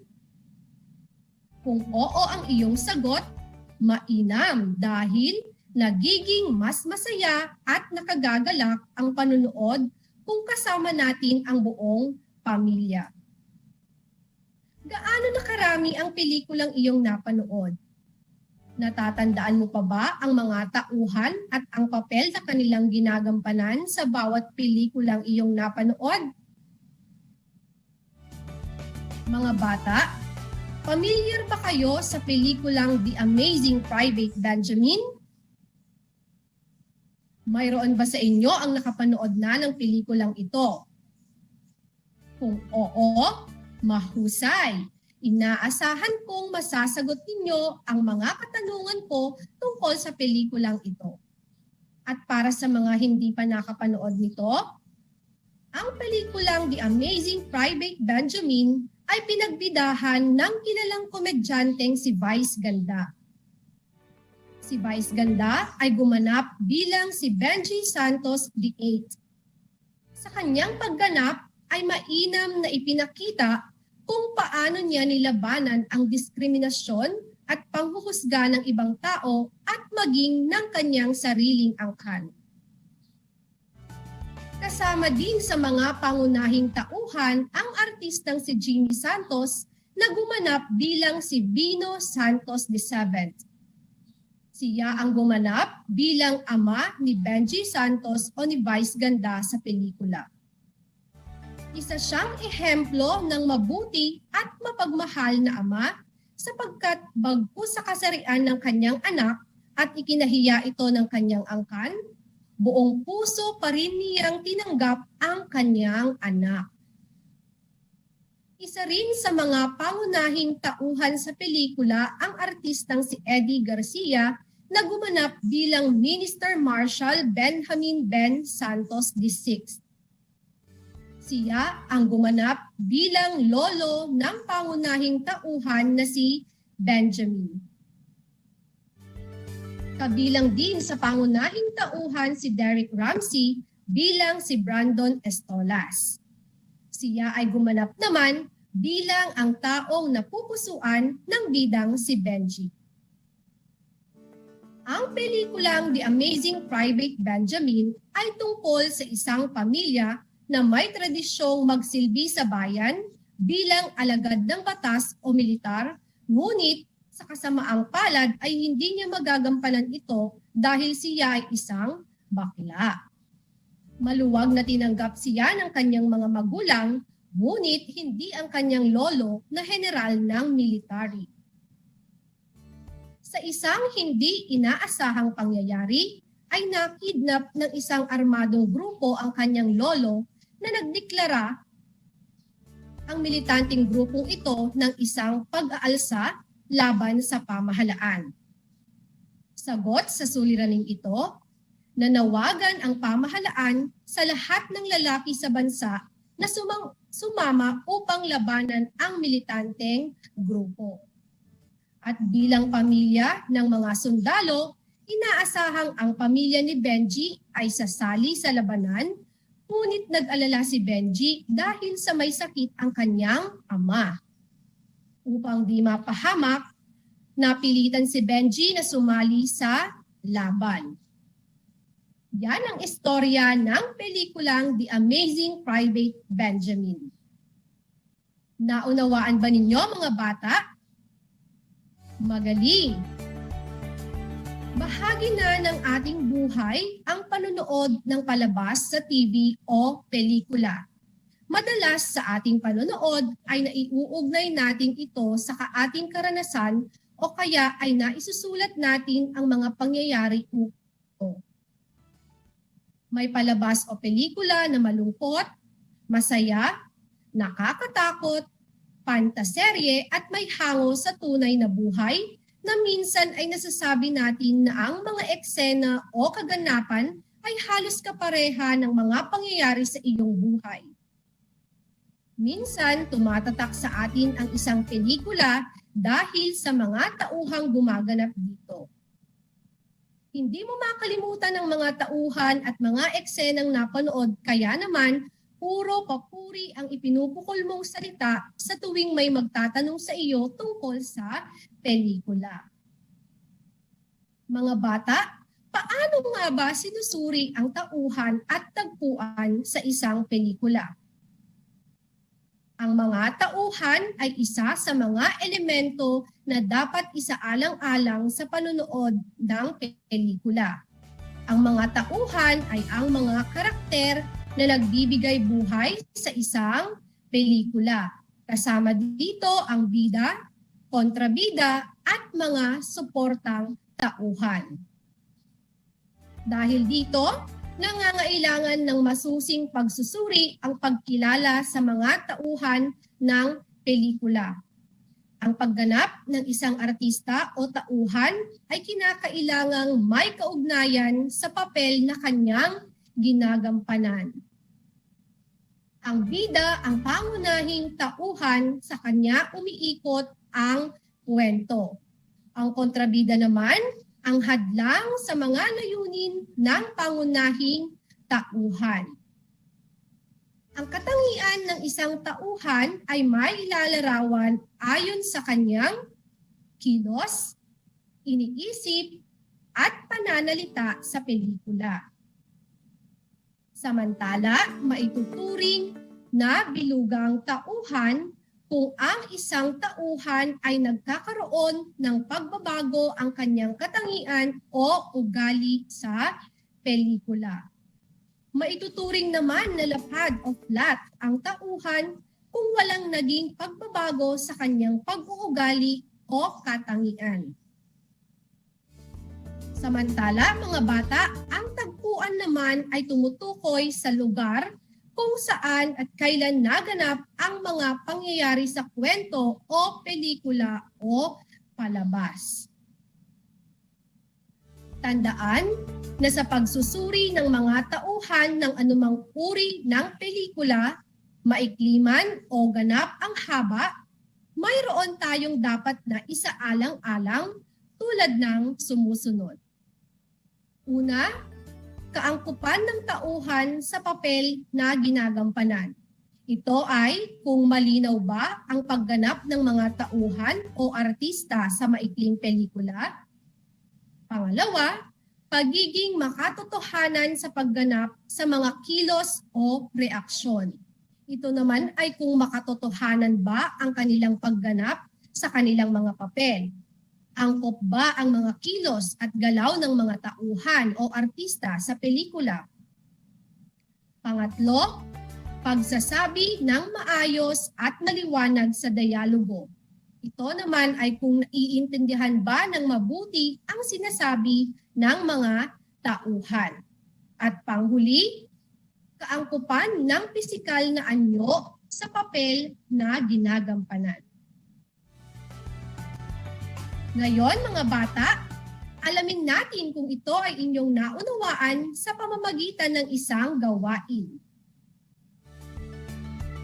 Para sa unang gawain, tukuyin kung ano ang inilalarawan sa bawat bilang. Isulat ang isagot sa inyong papel o i-comment sa FB comment box. Una, mga karakter na nagbibigay buhay sa isang pelikula. Pangalawa, sa kanya umiikot ang kwento.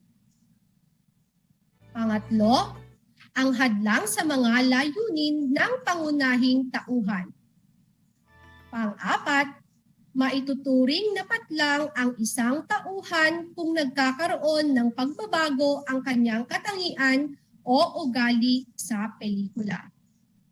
At panglima, maituturing naman na patlang ang isang tauhan kung walang nagiging pagbabago sa kanyang pag-uugali o katangian. Mga bata, bibigyan ko kayo ng 10 segundo para sagutin ang mga tanong para sa gawain 1.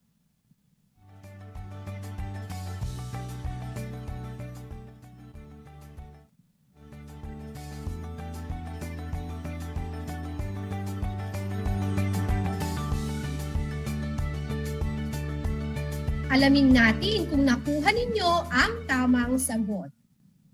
Para sa unang bilang, ang tamang sagot ay tauhan, magaling. Pangalawa, ang tamang sagot ay tumpak, bida. Pangatlo, ang tamang sagot ay kontrabida, magaling. Pang-apat, ang tamang sagot ay bilugang tauhan. At panglima, ang tamang sagot ay lapad o flat. Mahusay mga bata, binabati ko kayo sa inyong husay na ipinakita.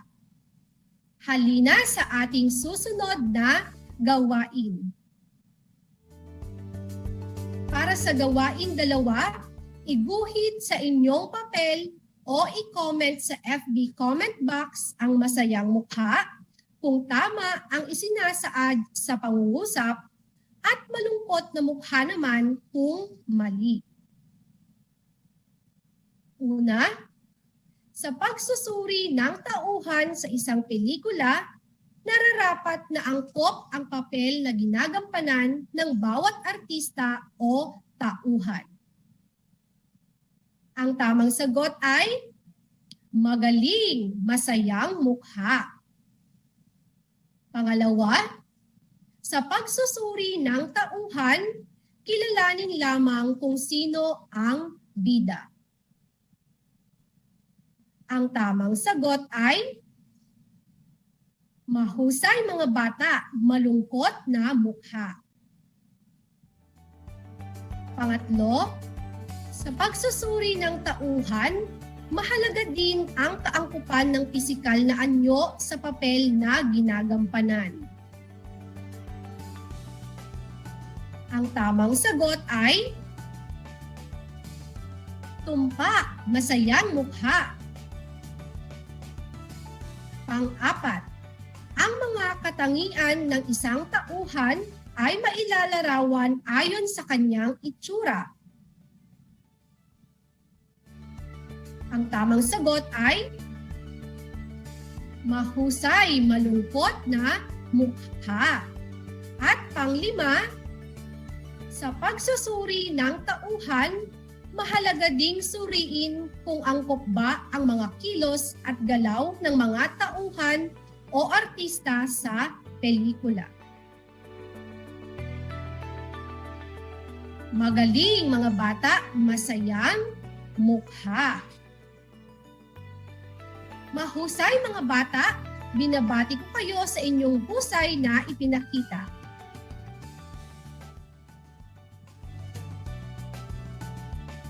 Tandaan,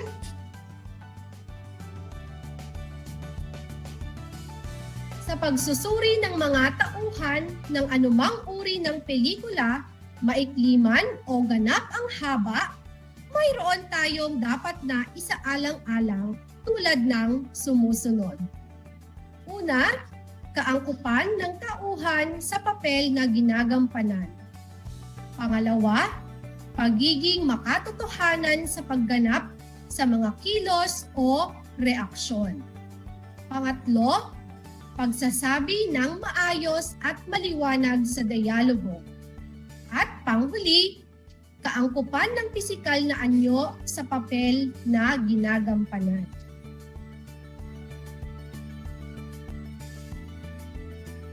Binabati ko kayo mga bata. Dito na nagtatapos ang ating aralin sa araw na ito. Huwag kalimutan, mag-aral ng mabuti. Ito ang susi tungo sa isang masaganang bukas. Muli, ako si Ginang Maria Katrina T. Manaloto, ang inyong guro sa Filipino ng ikalimang baitang.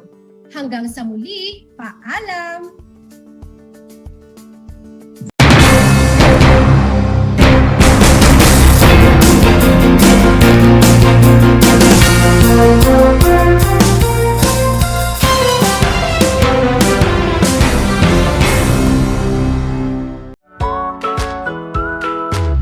Good morning, grade 5 learners. How are you today? Welcome to Aral TarlakHenyo here on RTV Tarlac, Channel 26.